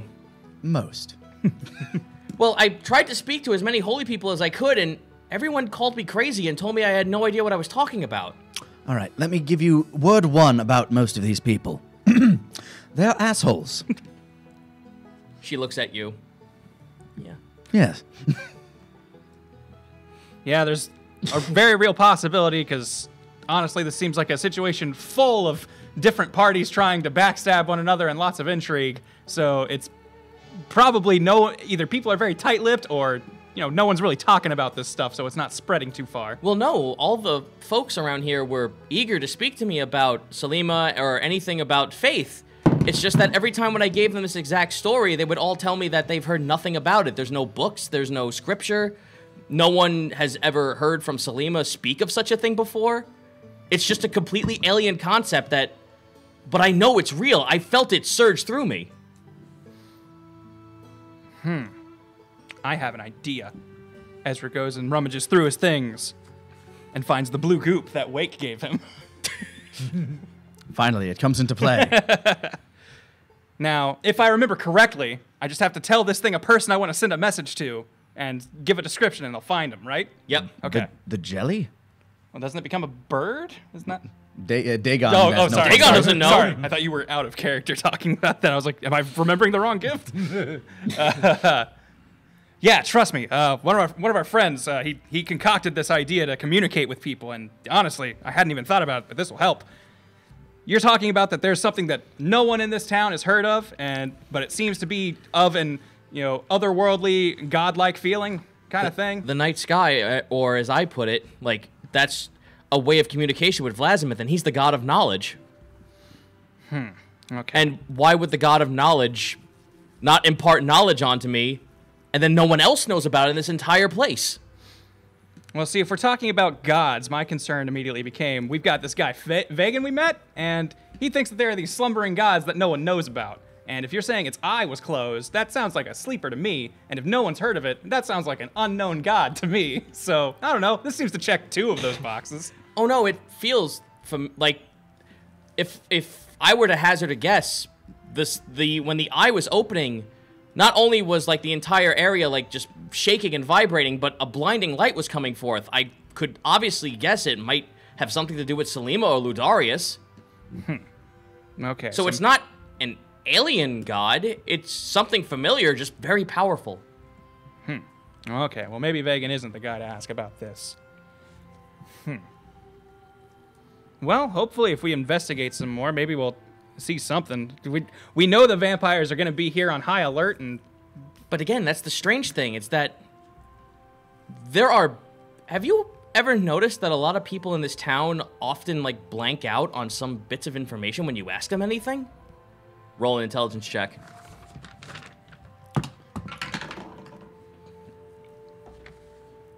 Seven? I got a 16. Also a 16.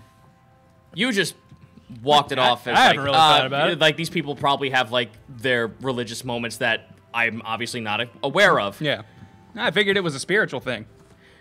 This sounds familiar to you. You remember stories that something about Eberkal had the inklings of memory loss, but you don't understand how or why. But that has been a proven thing that even in your time before moving out of the island, some people have very severe cases of amnesia at certain points in this town. Can I flavor that info? Sure.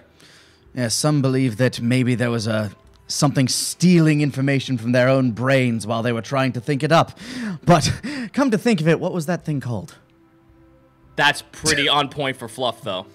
And you've been hearing tellings that when you walk by some folks, they go, "Oh, I apologize." Like you hear people under their breath, like "God bless you" or like "Gesundheit" or something like that. It's almost like a sneeze. People like go, "Oh, thy memory." Like that's a common thing you've been overhearing people's conversations when they forget something. You thought it was just a euphemism for like a "God bless you" or whatever. Yeah, I'll relay that to the group. So, And then this piano softly plays, and the voiceover says, "Paradigm City, the city of amnesia." No. well, if the... That's a deep cut. Glass 'em. Look it up, kids. It doesn't. Well, I haven't heard about it, so Ezra doesn't have a lot to add, Well, other than that's fascinating. If you say that you might have seen this thing in the Acropolis, a place that, admittedly, I have never been. You're Perhaps about we to will be there for the first time. Yes, perhaps we'll find more information there if they will let one of my ilk in. I mean, we've got all the permits, and you're part of my crew, and we're... Oh, you'd be surprised. Well, that was Charlotte's doing. Mm-hmm. Let's see. Well, you have Mr. Large as he like right behind slides you. into view. Not into view. He's behind you. Slides in with a PowerPoint presentation. He's got his notepad at the ready off his necklace. But you turn around, there he is. Oh, hey! Nice to see you, man. She's writing. I The pick writing up the paper. says. I've been trying to make some ends meet when it comes to gold for us. Pull the next message. We're not able to sell rupees, so I did what I usually do and tried to find some small work to gain us some money. Hands you a third piece of paper. I've been offering my services as a carpenter to ships that have come into port for food money. No. But then you see him, you see his chin kind of like curl, like he's giving like a toothy grin. Due to my stature, size, and intimidation, they appear to be giving me a bonus out of fear. Oh, well, nicely played. Way to play to your strengths. He shows off a bag. It's pretty hefty, all things considered. He shakes it, and you hear the clinging of money That inside is of some it. jangling change. Jangling change. Let me see how much he actually gets. Oh, God, okay. Jeez, okay. All the fucking money, it seems. Ah, nice. He walked away with 4,600 gold. Wow. This is quite the prize. Well done.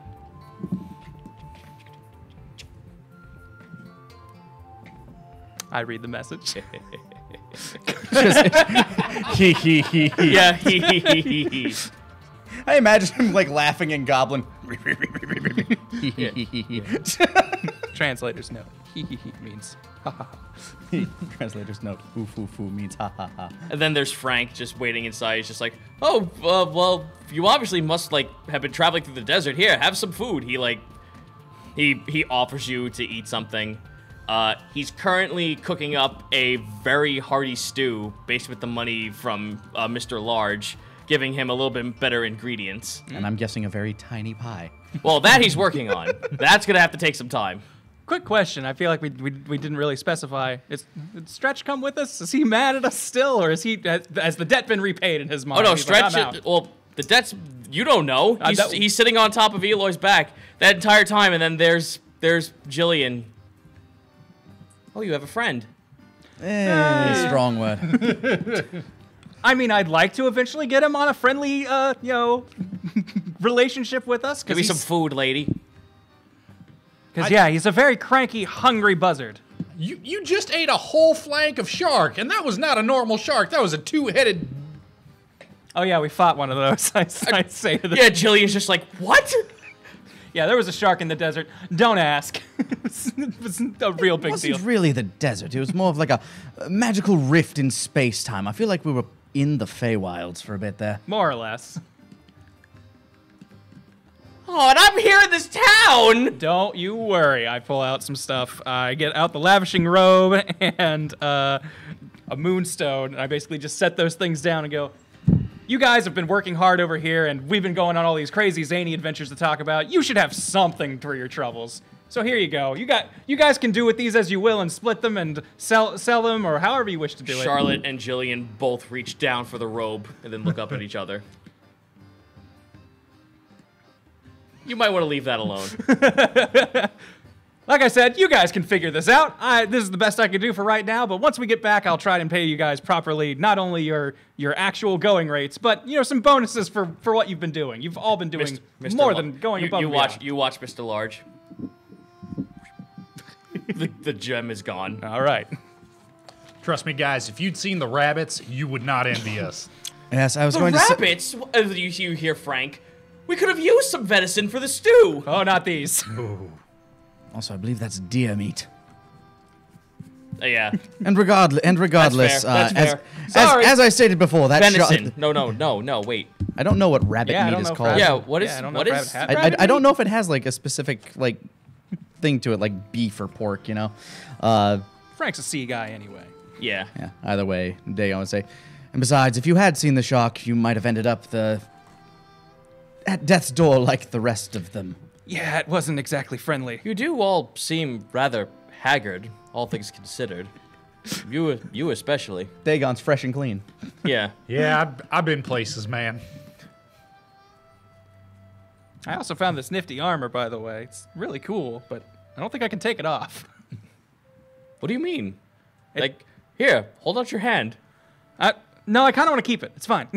I feel safe here. Don't worry about it. Roll an intelligence check. Wisdom, actually. Wisdom save. Wisdom save. 9. You Frank, like, notices you. You're just like, no, I'm going to keep it on. Your hand's on the hilt of your sword. Hey, easy. That's fine. I'm just going to keep it. It's okay. Huh. It's just real nice armor, you guys. Anyway, sorry about that. So Nothing to read into that. He's a little jumpy. He almost died today. it's been a long 3 days. I am so sorry. I think he's got it all mixed up with his daddy issues in his head. He called it the suit of daddy hugs. It's... Oh, dear. He did say that out loud. I did? Well, I don't really have... Or maybe I said it and then later ascribed it to you. I don't know. It's all jumbled up. I almost died too. Well, you all given a pot of stew. Would you like to take would you like to eat it? Yes. Yeah. Dagon will like sit down in a corner somewhere, eat it, and read one of his 4 books. If Stretch makes a bunch of noise, I'm like, Frank, you can serve him a meal if Stretch was about to dive bomb into the pot just to get at it. You see Frank just like whip out a club. No! Stretch, wait your turn. You'll get your food. Frank, if you have any bones, just throw it for the damn thing. Patience is what gets you fed on this ship, Stretch. If you want to stick around, you're gonna have to be polite. Otherwise, you're not getting anything, and you might as well leave. Man, fuck this place. Desert's that way. Man, fuck you. The food's here. I agree. That's why you should be patient. I mean, I wait for things to die for hours, I guess. I can wait. I'll break his will eventually, and then I'll have a pet that can talk. You see Scaffy? Hey! Scaffy, you can't talk. You just are a fun and friendly hand. I still love you. You're still great. Just, not the best conversationalist. He just wants to expand the menagerie. And can you imagine if I have a bird who can carry you places, so that's not part of an action I have to give you? If Scaffy could like rub it, he actually I'm just hearing, strokes my chin. yeah. I'm just hearing Flight of the Valkyries while this thing dive bombs, drops Scaffy. Oh god, it's like the Fleaman from Castlevania. You're starting to see why I want Stretch to stick around. Frank, as you guys are eating, by the way, get a +2 to strength for the next day. Oh wow. As you guys bite into some meaty, hefty chunks of meat, it's at first bite, it's very hard to chew, but then when you get to the center, it melts away into your mouth, and you could just feel the raw like blood from the inside of that small little bit of meat just like trick down your the back of your throat, and it gives you like almost this kickstart to your bloodstream. Well done, Franklin. What kind of meat did you say this was again? Oh, this? Well, apparently there are salamanders that live outside in the desert, and one was for sale, and with Frank's help, we were able to pick it up. Oh, neat. You guys are eating... It's a little rubbery. Yeah, you guys are eating, like, beef stew of a fire lizard. It's hearty. It's very good. Is it like self-cook from the inside, or how does that work? Well, I hope you guys don't like spicy, because this thing also is, like, filled to burst with ghost peppers.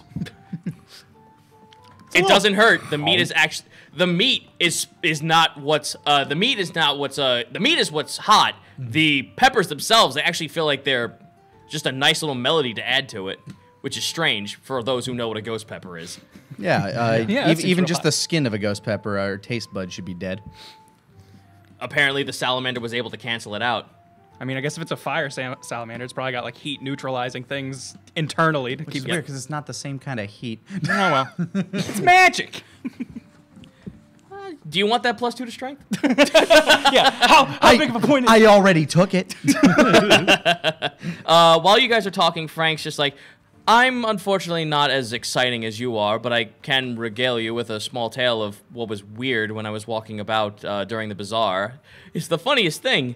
When I was looking to find some food after we got the payday from Mr. Large, there was quite the commotion that happened this morning. It was quite strange. This sickly-looking dwarf was trying to buy a whole crate's worth of cooking oil, and then when the merchant didn't want to sell him for all of his supply, he actually took one of the crates. And the weirdest thing, I'm not too familiar with how strong dwarves are, but this gentleman picked it up from the side of the rope that was attached to it, lifted it up with his one hand, and just ran off into the street.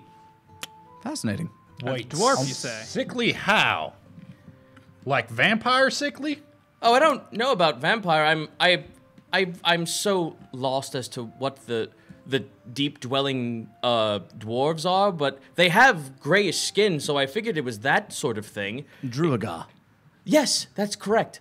The Druida. I thought that's what he would look like, but when I got a good look at his face, it was rather haggard and almost looked like a part of his eyes were sagging, like the boy hadn't had sleep in quite some time. Do you remember what his hair looked like? Ho ho, Frank. with an 18 Ever on the Frank. observant chef. Yeah. I saw a little bit of a scraggly bit of beard that was red. It was very diluted, but it was red nonetheless. You reckon? It might be him. We had a friend who is no longer with us, but there had been no sign of his body and talk of vampires getting it. So we're not sure if this might be someone we know. You said yeah. you saw this during the day, yes? Yes, he was wearing a very weird leather robe. It was a dark color, almost blue, almost close to black, but when he was inside of a building, so I wouldn't sense foul play of a vampire. He was hidden from the shade of the sun. And when he walked outside, he was holding the crate up. His wrist was quite visible, and nothing seemed awry at that. Well, Not a vampire, then. Unless they've already gotten their cure for... I don't know, what's sun sickness? they've got... I don't know if they've put their sunscreen on quite yet, but... Do you guys want to roll a intelligence check real quick? I will. Modified 1. 8. 10. The only thing that strikes you familiar with that sort of like color pattern and the fact that it's leather and it's really like dried out and weird looking, that almost reminds you of what clothing the Scorpion Guard was wearing. They might be related to the Scorpion Queen, I suppose. They were working with drow, and perhaps they work with their dwarven cousins. Cooking. Oh, of course. No, it's fine. You did your job perfectly well, Frank. Thank you for telling us, though. And with that, you guys are back up to full. You guys got your full HP, everything. Excuse me. Minus 29. So I will say this. This is your last time you're going to be in the Ring of Mortals for quite some time. So if you want to buy anything, now is the time, because gold beyond this point going into Chapter 4 Will be much less useful. will be useless. Okay. Hey, I'm sure I'll find a way to use it. Gold's kind of like a ball bearing. We've already proven that it works for heat metal. Charlotte does let you guys know that because it is the coronation of the king, security is a little tighter than it looks like it has been. As the days gone by, she's seen people are like really like armed to the teeth and look like they're very wary of people who walk around with weaponry. Okay. So she's not telling you to, but it might be wise to travel light going into the Acropolis. Gotcha. Well, impossible. Dagon's going to take, like, after he finishes his bowl of stew, he's going to, like, excuse himself to go run a couple of errands to find an apothecary to try to sell the Yeah, we may as well shark go- bowl membrane and stuff like that. We may as well go down the list and we'll do a shopping run here. So you find yourself a follower of Deimos, and he tells you like a really nice place to sell like any monster material you find for any sort of materials like that. Wonderful. They take you. He takes you to a small shop. It's run by a gnome, purple skin, probably about like up to your kneecap. He's got a little bit of a short bob in his hair, light brown hair. He's got a small little vest on, and he's wearing like little surgical gloves that have almost what looks like a small little a thimble, but it actually acts as a Swiss Army knife kind of like thing for his concoctions because his fingers are so tiny. Oh, hello there, friend. I was wondering if maybe you could help me out with either a concoction or two, or perhaps maybe I could offer you some ingredients. You see, I've come across some rare bits from a realm that, let's say, is not our own.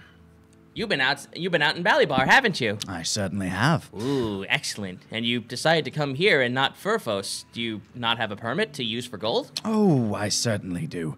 But I figured a man such as yourself might be able to do some less than, let's say, smiled at deeds with the things that I am working with here. Persuasion. Persuasion is a a 27. He like looks left and right. He kind of presses a button and shades drop down.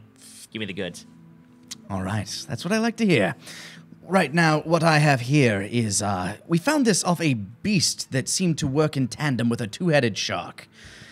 And I have both, blink, I set down the whiskey bottle that contains essentially this thing's brain and, like, its nucleus, and about a pound of its, well, flesh.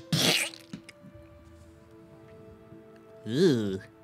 That's Yes. nasty. I agree, and I have no idea what it can be used for, but perhaps you could give me some ideas, and if I have no need of such things, perhaps I could sell it to you for a modest fee. Well, riddle me this, though, friend. What exactly does it do? I mean, you fought this thing to get a piece of it, right? Yes, it seemed to be part of the... It seemed to emanate from this mystical water that also appeared to, well, comprise its flesh, that I point at its membrane. It seemed to have a psychic link to a two-headed shark that ran pretty deep to the point that when it felt pain, the shark also felt pain. You watch as he's poking it with his little Swiss Army finger.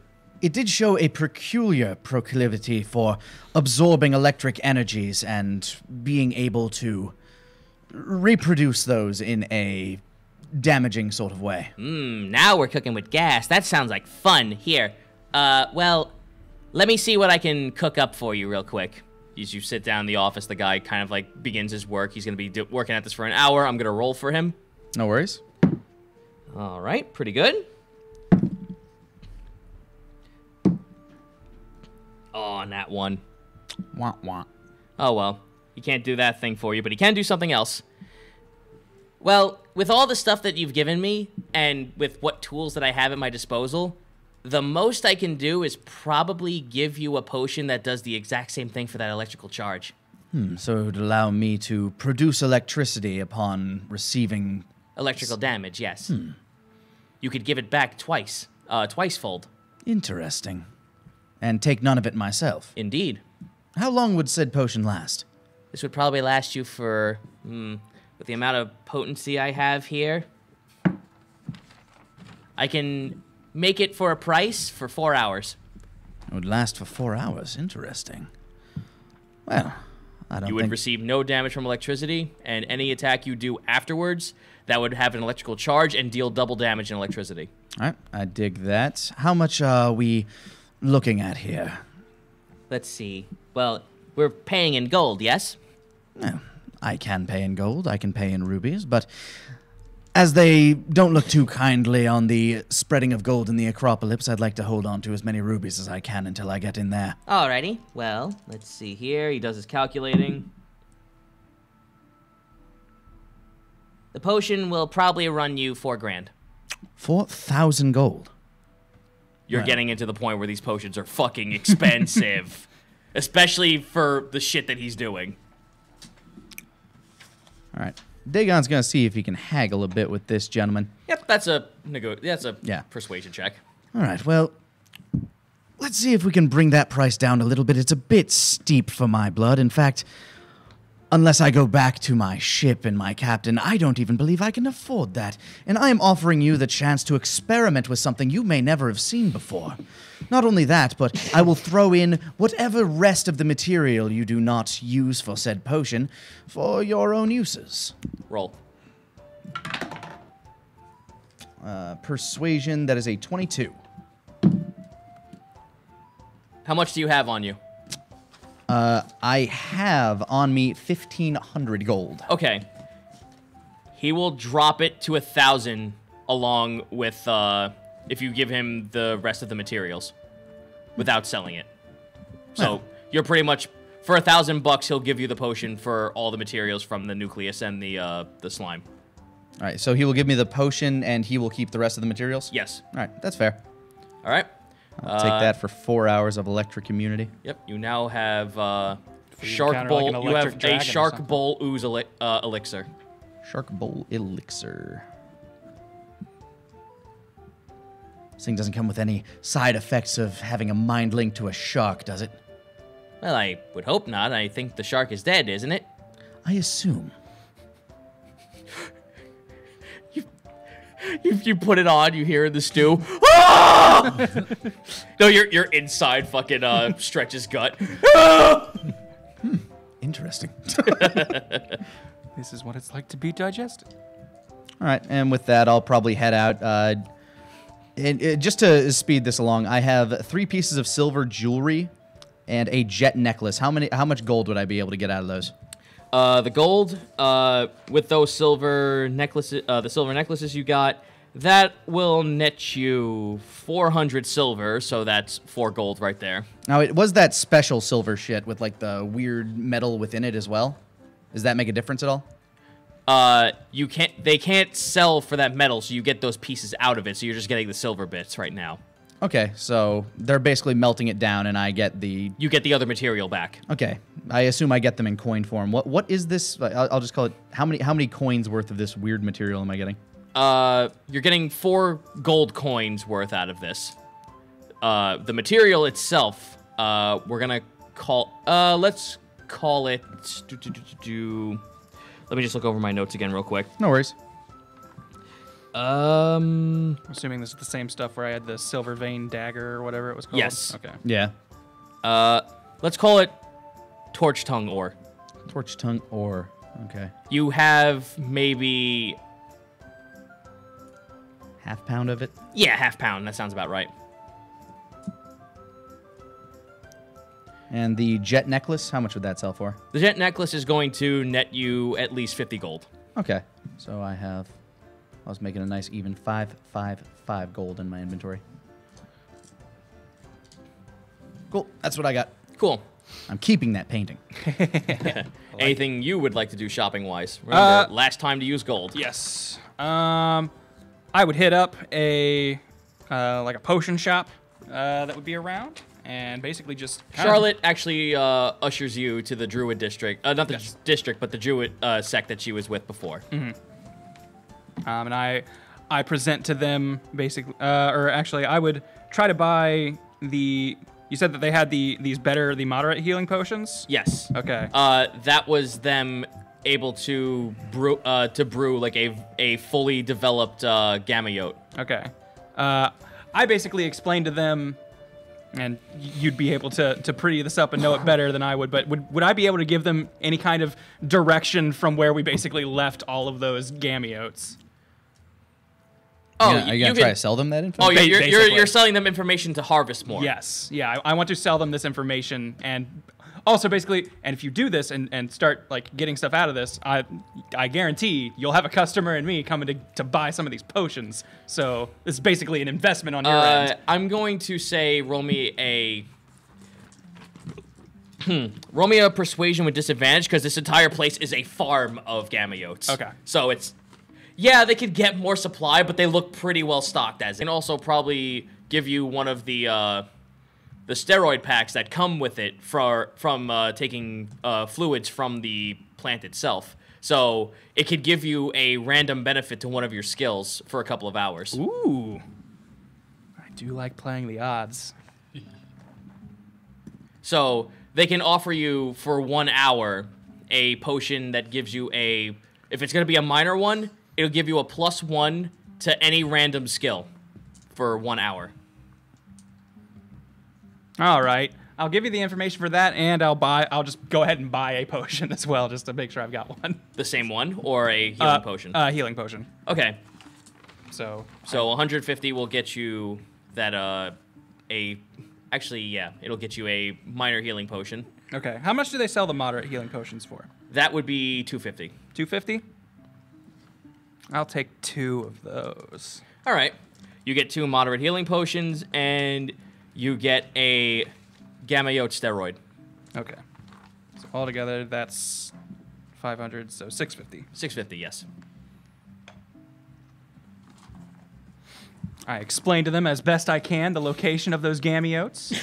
I think. I know it's out there by the Splendor Moth. Yeah. Anyway, you'll find it next to that moving magic place. Bye.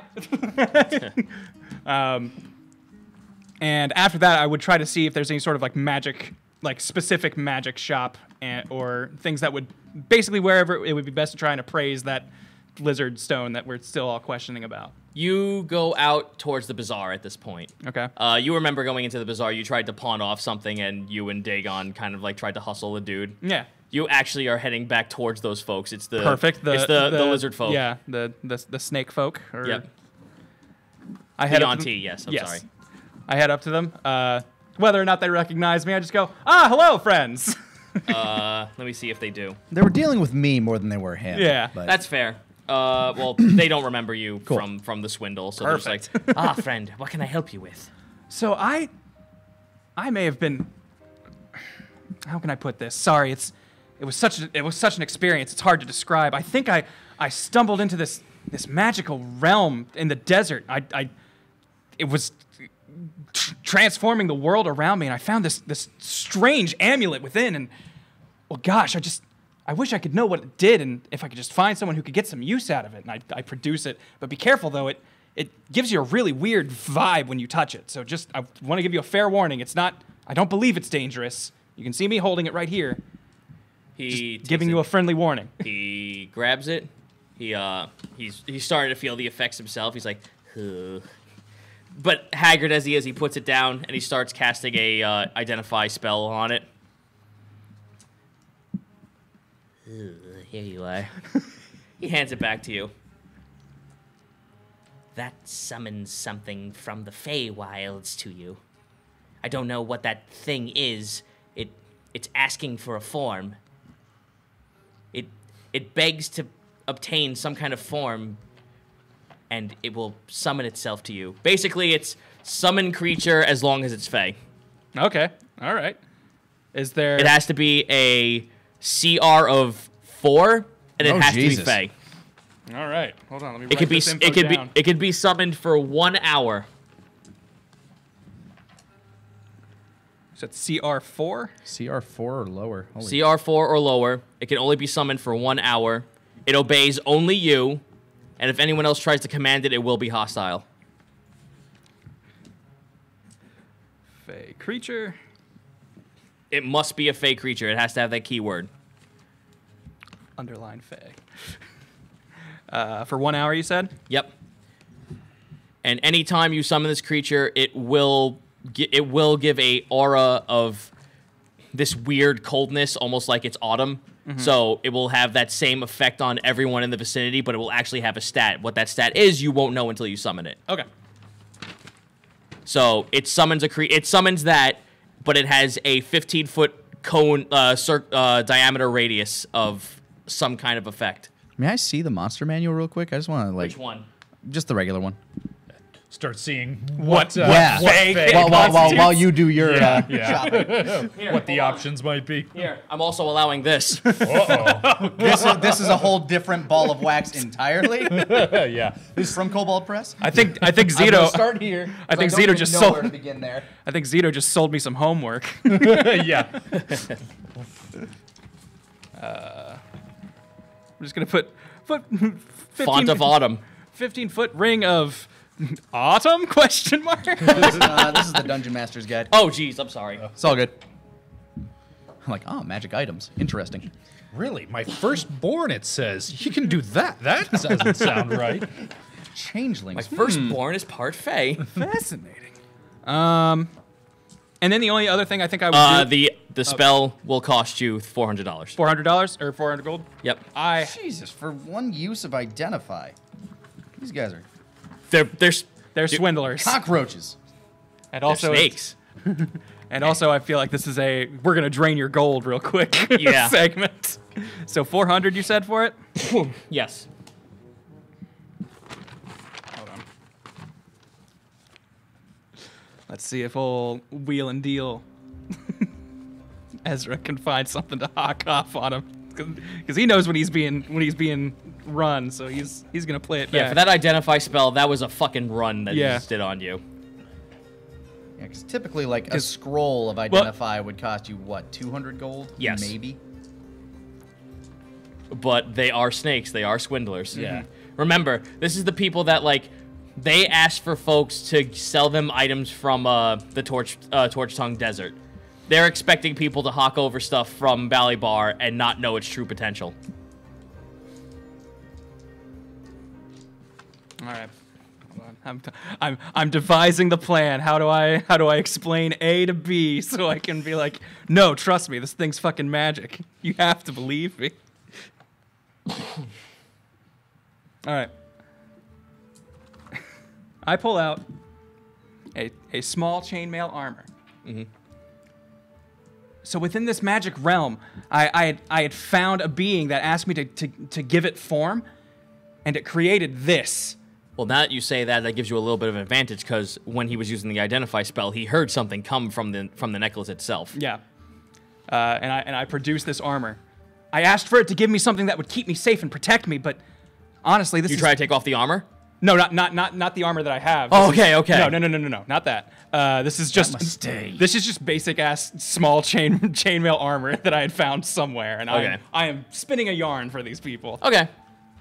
And I asked it to give it form that would keep me safe and protect me from all forms of danger. And it presented this.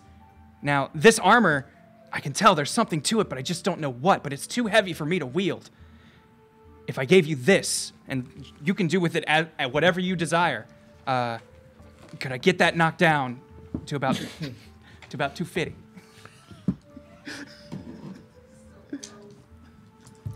I was gonna say 350, but I'm like, no, I'm not gonna get a 50 gold discount for this. I gotta get more than that.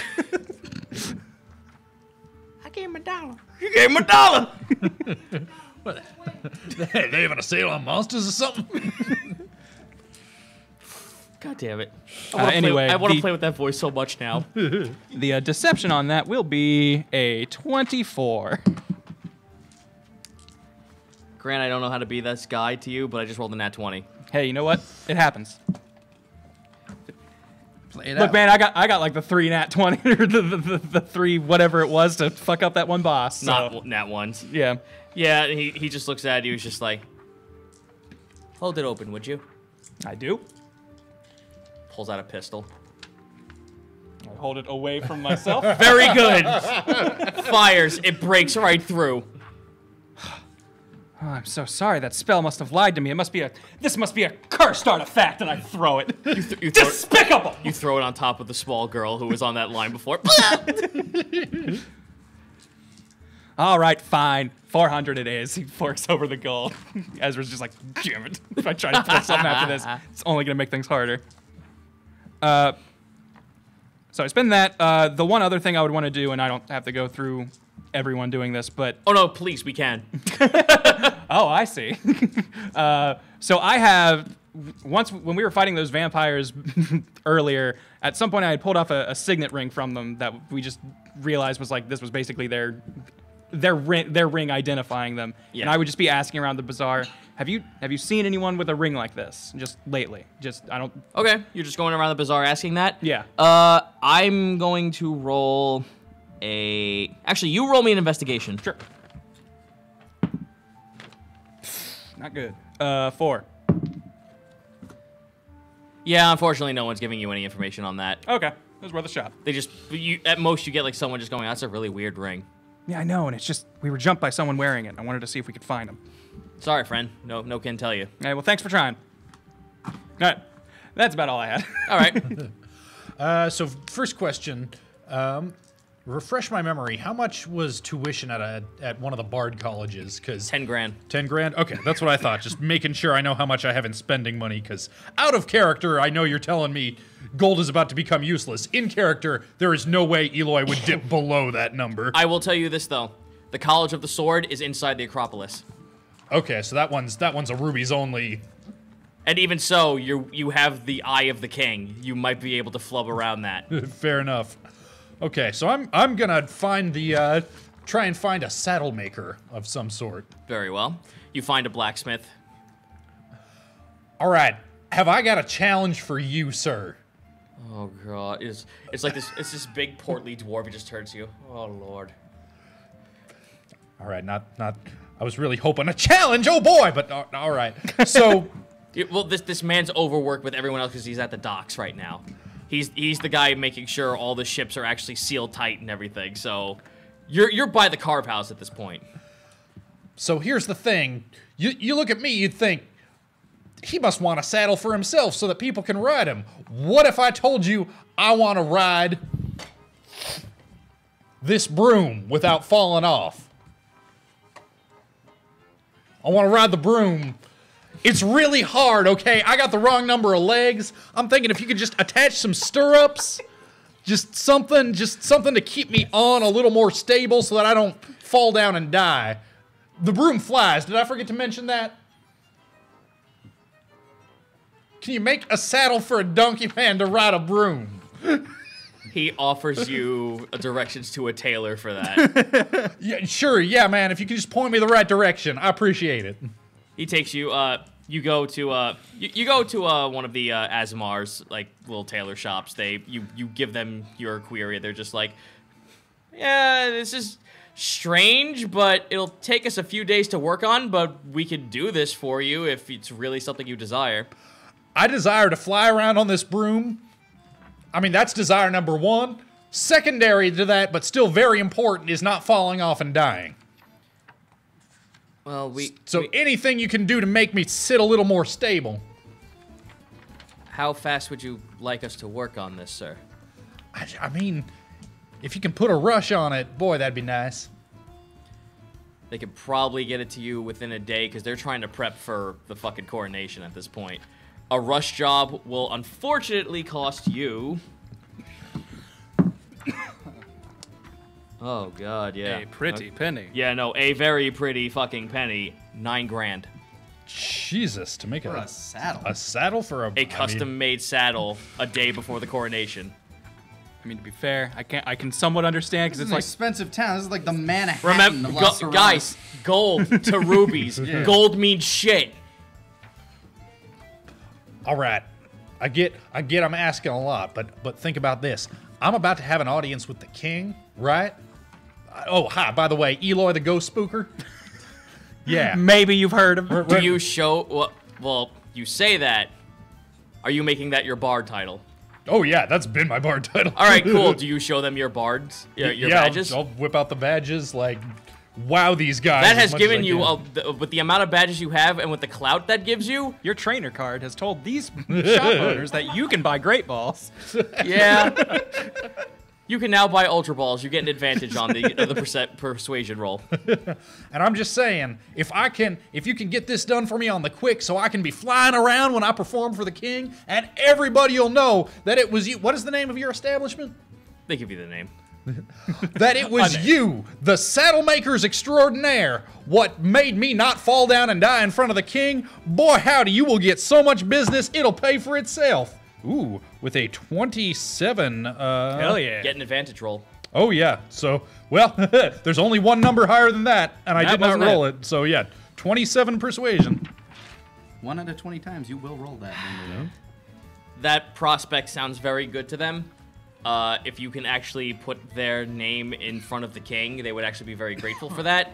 They will drop the price down to 3,000. Done. Within the day, you will have a saddle that befits for you on top of the broom. therefore negating you having to roll an acrobatics check to use the broom. Nice. It's gonna make it a little awkward to sweep with if you ever decide to do that, but hey. I will say this.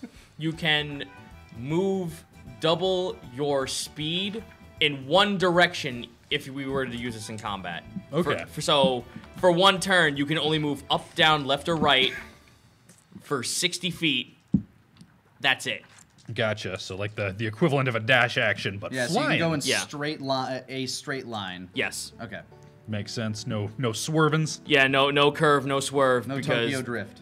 No Tokyo drift. This thing is just working as is. Fair enough. So at this point, I'll check out the Yuan-Ti, the Snake Boys, the There's magic Ezra. peddlers. There's Ezra sitting there now, holding the font of autumn as he's swindling it to him. So this thing's gonna be spooky. I'm going to try and I'll find a good way to use it, I'm sure, but this seems like it might. We might have found something real cool here, Eloy. Nice. I got some boys making a saddle from a broom. Oh, that'll be fun. Yeah, but I like having backups to my backups. How you guys fix for Featherfall anything? They will start looking through their inventory. I had a scroll of Featherfall, and boy, that was real useful. But the thing is, at the time, I knew that I might be falling out of a building, and boy, howdy, turned out I did. So I was able to kind of prep that ahead of time. I'm wondering, is there something we could, like, set up so if I fall, it just kind of goes off? They kind of like go into the back. They start like, they all like in unison start like hoveling themselves over, like bobbing their heads like a cobra. We will grant you these gloves.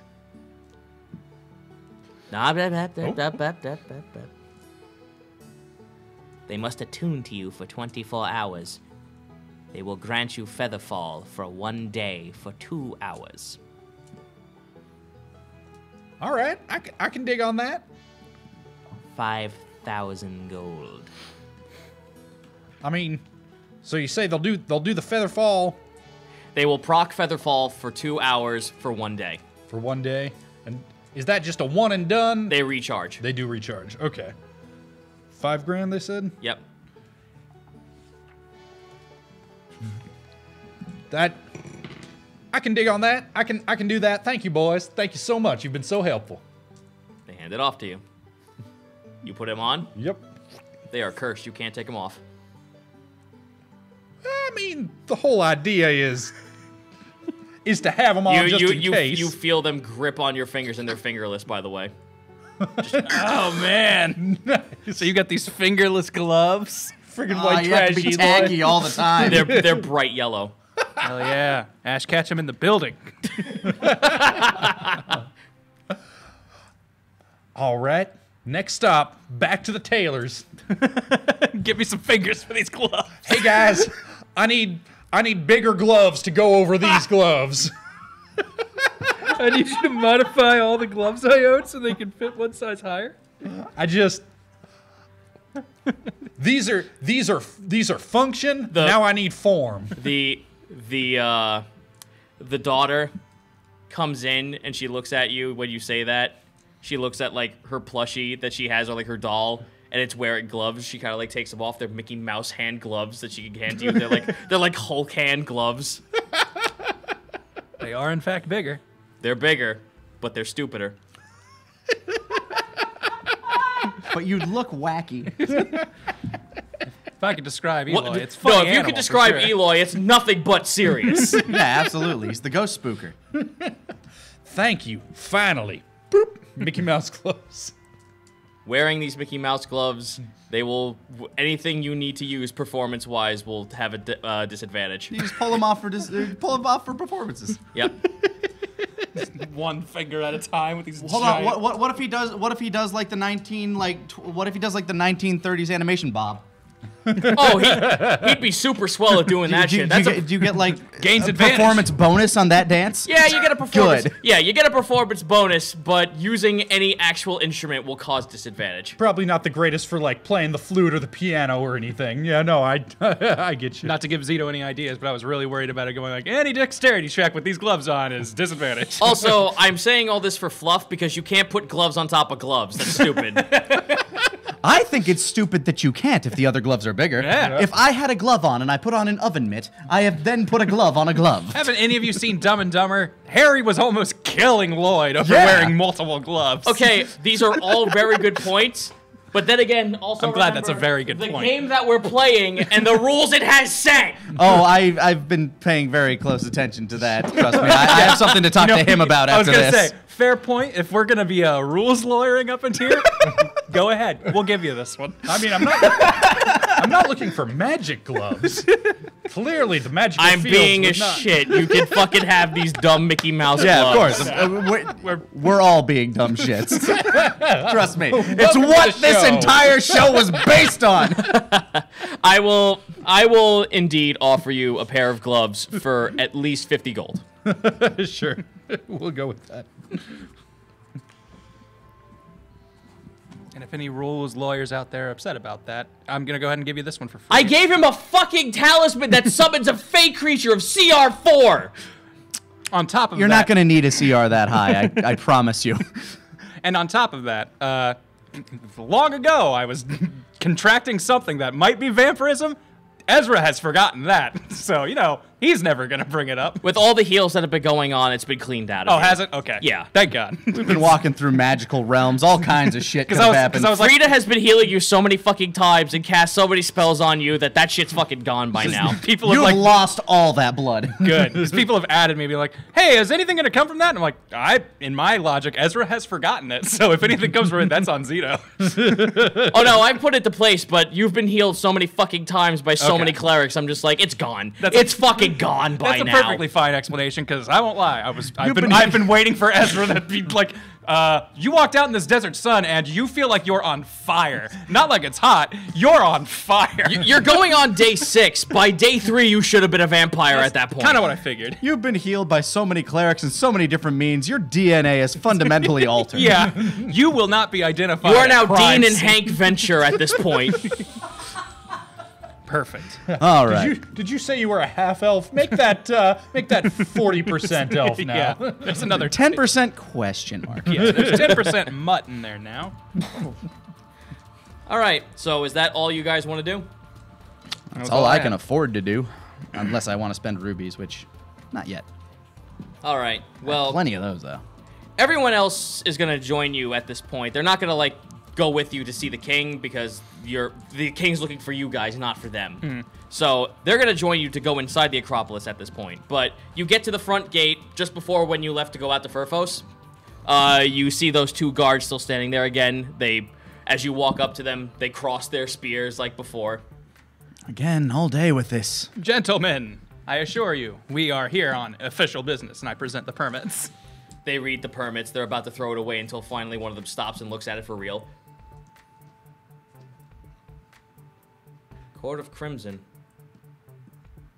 Yeah, I believe you've heard of them. Of course we have. Here are your permits.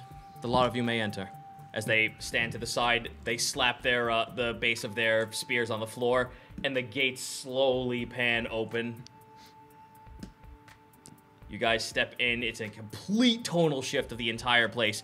The Ring of Mortals, you felt like Agrabah, like the marketplace. When you walk inside here, there's vegetation growing all over the place. You walk inside, the first thing you're hit with is this like air-conditioned cooling sensation walking in. Walking into a grocery store from a summer day. Just Yep. Welcome to Elysium. At this point, there are like babbling brooks of clean water, and there are like koi fish swimming inside of them. Like throughout these brooks, they're like carved into the stone of the street, so it looks like they're designated to actually come from a water source and to be distributed to everyone. The main races that the Aasimar are known for, like having humans, elves, Aasimar, and Genasi, that's all accounted for. They're all here. There are folks wearing much nicer, cleaner garb. The people are friendly here. Like, they're not, like, treating you with any disrespect. They look like they're actually, like, say, oh, hello, nice to see you and everything. This is a change of pace. The buildings here are complete, like, back outside, there was, like, some notices of brass in some of the buildings. Like, that was a motif there. Here, it's a fucking aesthetic. This entire place has metal brass that looks ornate as shit all over the place. You guys are pretty much in, like, a district where... you know, like the main street in Disneyland, Disney World? It's like that going straight to the kingdom. Mm-hmm. That's the Acropolis going up into the sky, and it reaches into the clouds. You're at the very start of Main Street heading towards it.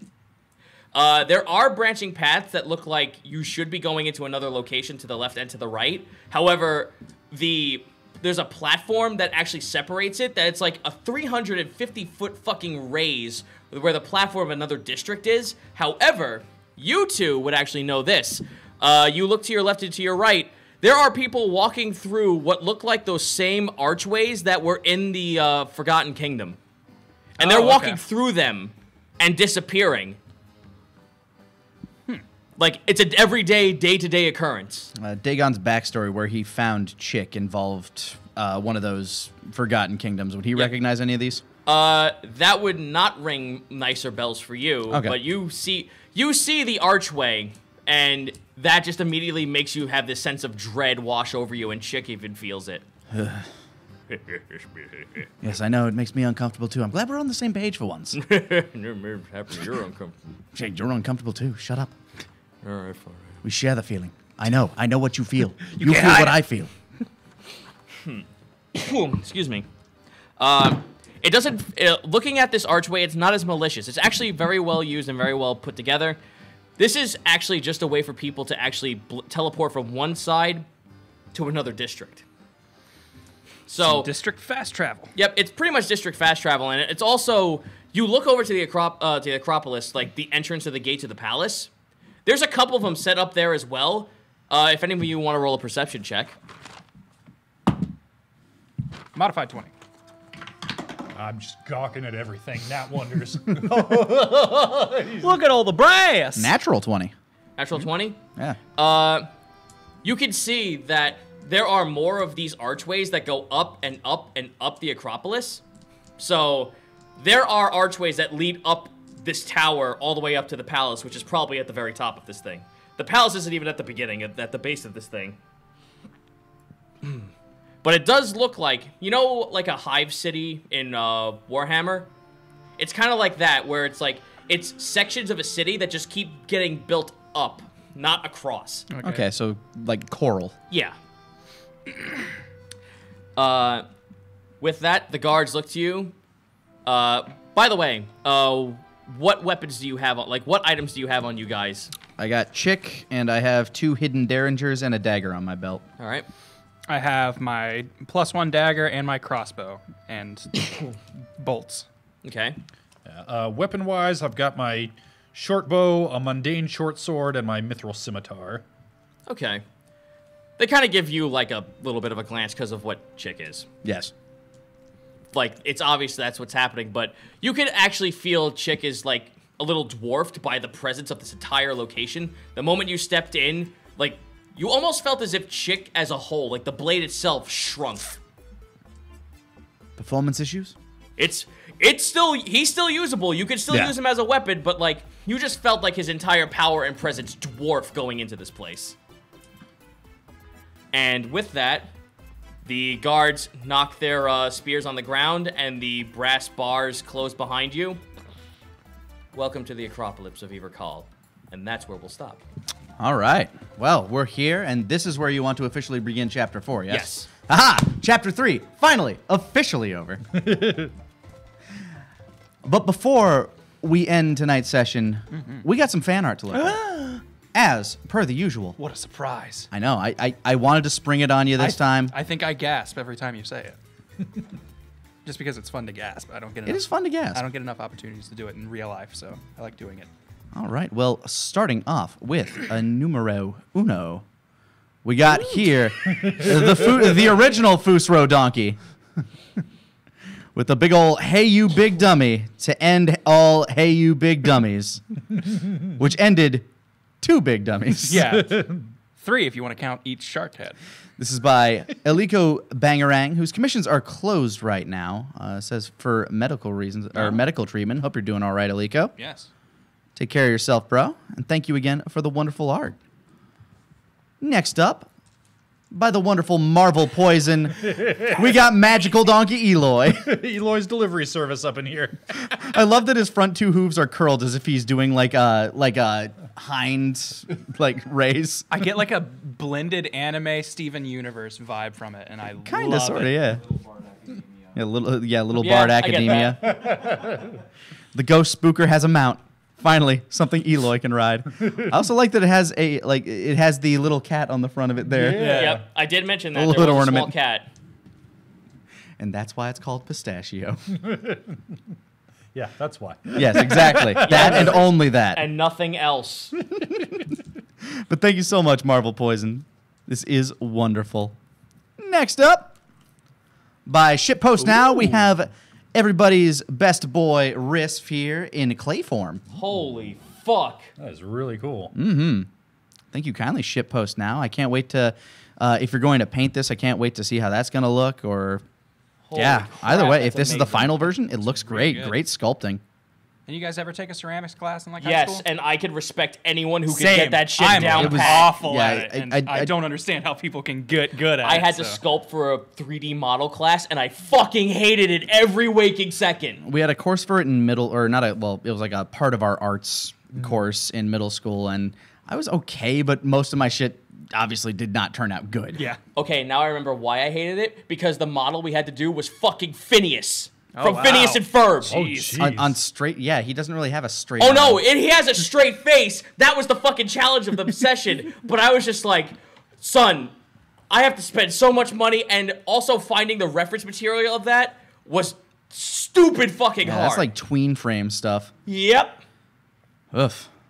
But thank you kindly. He's looking great. Yeah, that's this. Yeah, unlike all of our ceramics projects, yours looks remarkable. It does. It looks super awesome. Next up, we have an awesome comic here. This is by Sun Dragon 21 with the "Hey you big dummy," and you see the sharks. Like, I love that 3-shot down there as you see the sharks' jaws just fold inside out as they get cracked into the wall. Fucking great. That was exactly how I fucking put it. That's It's great. awesome attention to detail there. It looks fantastic. I also love the Brock ass looking Eloy at the top there. Taking a big deep breath and just letting it all go. Thank you kindly, Sundragon 21.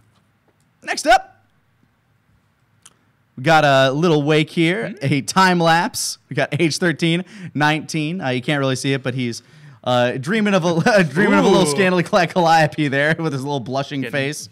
Now, what Real if we just meditative. replace the word age with evolve? Evolved Yeah, form, yeah. level No, 3. these are Wake's evolutions. First, he's reading about the ash drakes. Then puberty is in full effect.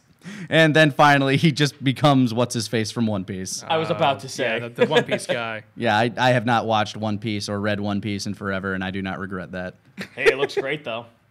But this is also by Sundragon21. And thank you kindly for this wonderful piece. Next up, by Ziga Exeron, we have part of Nedra's training here. Trying to learn some restraint. Not going so hot, but man, those dummies go down quick. What the fuck is restraint to a tiefling? What's restraint? I don't know. She's the one becoming a monk. What is restraint to a Baylor demon? Yeah, no. Not this. I'm sure she'll figure it out. It's close, though. Thank you very much, Ziga. Next up, by Retro Renegade X, requests are open. We have another piece in the tarot line. This is the 3 of Coins, or is it the 3 of Cups? I think, yeah, 3 of Coins from Mary Pibbs. Aw. There at the Flappy Stingray. I like it. It's been so long since we've been there. Yeah. Thank you very much, Retro Renegade. Man, I love it when people still reference Tutorial Town. Yeah. We'll have to swing by there one of these days. Well, it's Mead's hangout place. Well, Anyway. it was. Yeah. Well, it was. We don't know. Until What, we ruined that for him. we don't know what he's doing now. Well, no, you didn't ruin it for him. You kick-started him to just be like, Yeah. all right, I got to get off my ass and actually do this grand design Guess I thing. gotta go. If anything, I feel like we jump-started his midlife crisis of like, oh, man, I remember when I was a kick-ass pirate? I don't want to be governor. All right, thank you very much. Next up, by Usagi the Bunny, we have another magical boy, Eloy. Those big ol' eyes. The text says, "You're a wizard, Eloy." No, I'm a bard. Well, thanks. Trust me, if I was a wizard, I'd have just learned Featherfall by now. Would have saved a lot of trouble. Looking great. Thank you kindly, Usagi. Next up, by MFS Arts, we got the Natural Wonders NES Classic here. The CDI. Yeah, I can hear the moon theme from DuckTales as Ezra's looking over the ruby.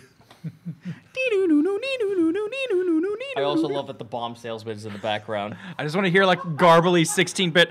Do you like heists? At the start of every level. It's like that fucking thing from Strong Bad. Miller had X. Blah, blah, blah, blah, blah. Thank you so much, MFS. And next up, by Yo, Virarnen, we got some Gentle here. that is fucking Yeah, rad. classy Man-O-War Gentle here. This is when she's in full regalia, just coming in to really wipe shit out. Yeah, Which is fucking strange because that's her skin. yeah.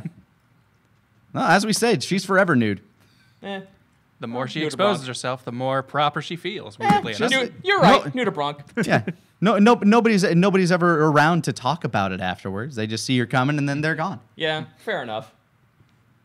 It's amazing because this is like this is the most art we get for a character that we've never seen in action. Yeah. You were so cryptic about it that Ezra was just like, nah.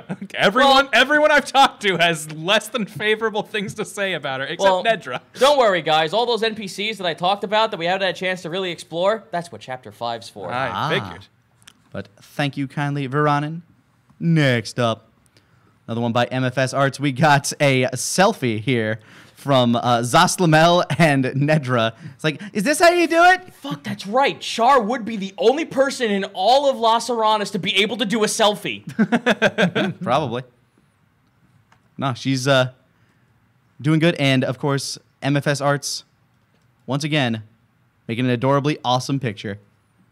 Thank you kindly, MFS. And I think I got one more in there. Yes, I do. By August Omen. I will make you hurt. She feels the pain. Thank you kindly, August Omen, for this wonderful glow stick Frida. Good looking stuff. And thank all of you out there for joining us here. Hope you have enjoyed the journey so far. I hope you look forward to Chapter 4 for realsies this time. Yes. And of course, for all of you out there celebrating, have a happy Thanksgiving.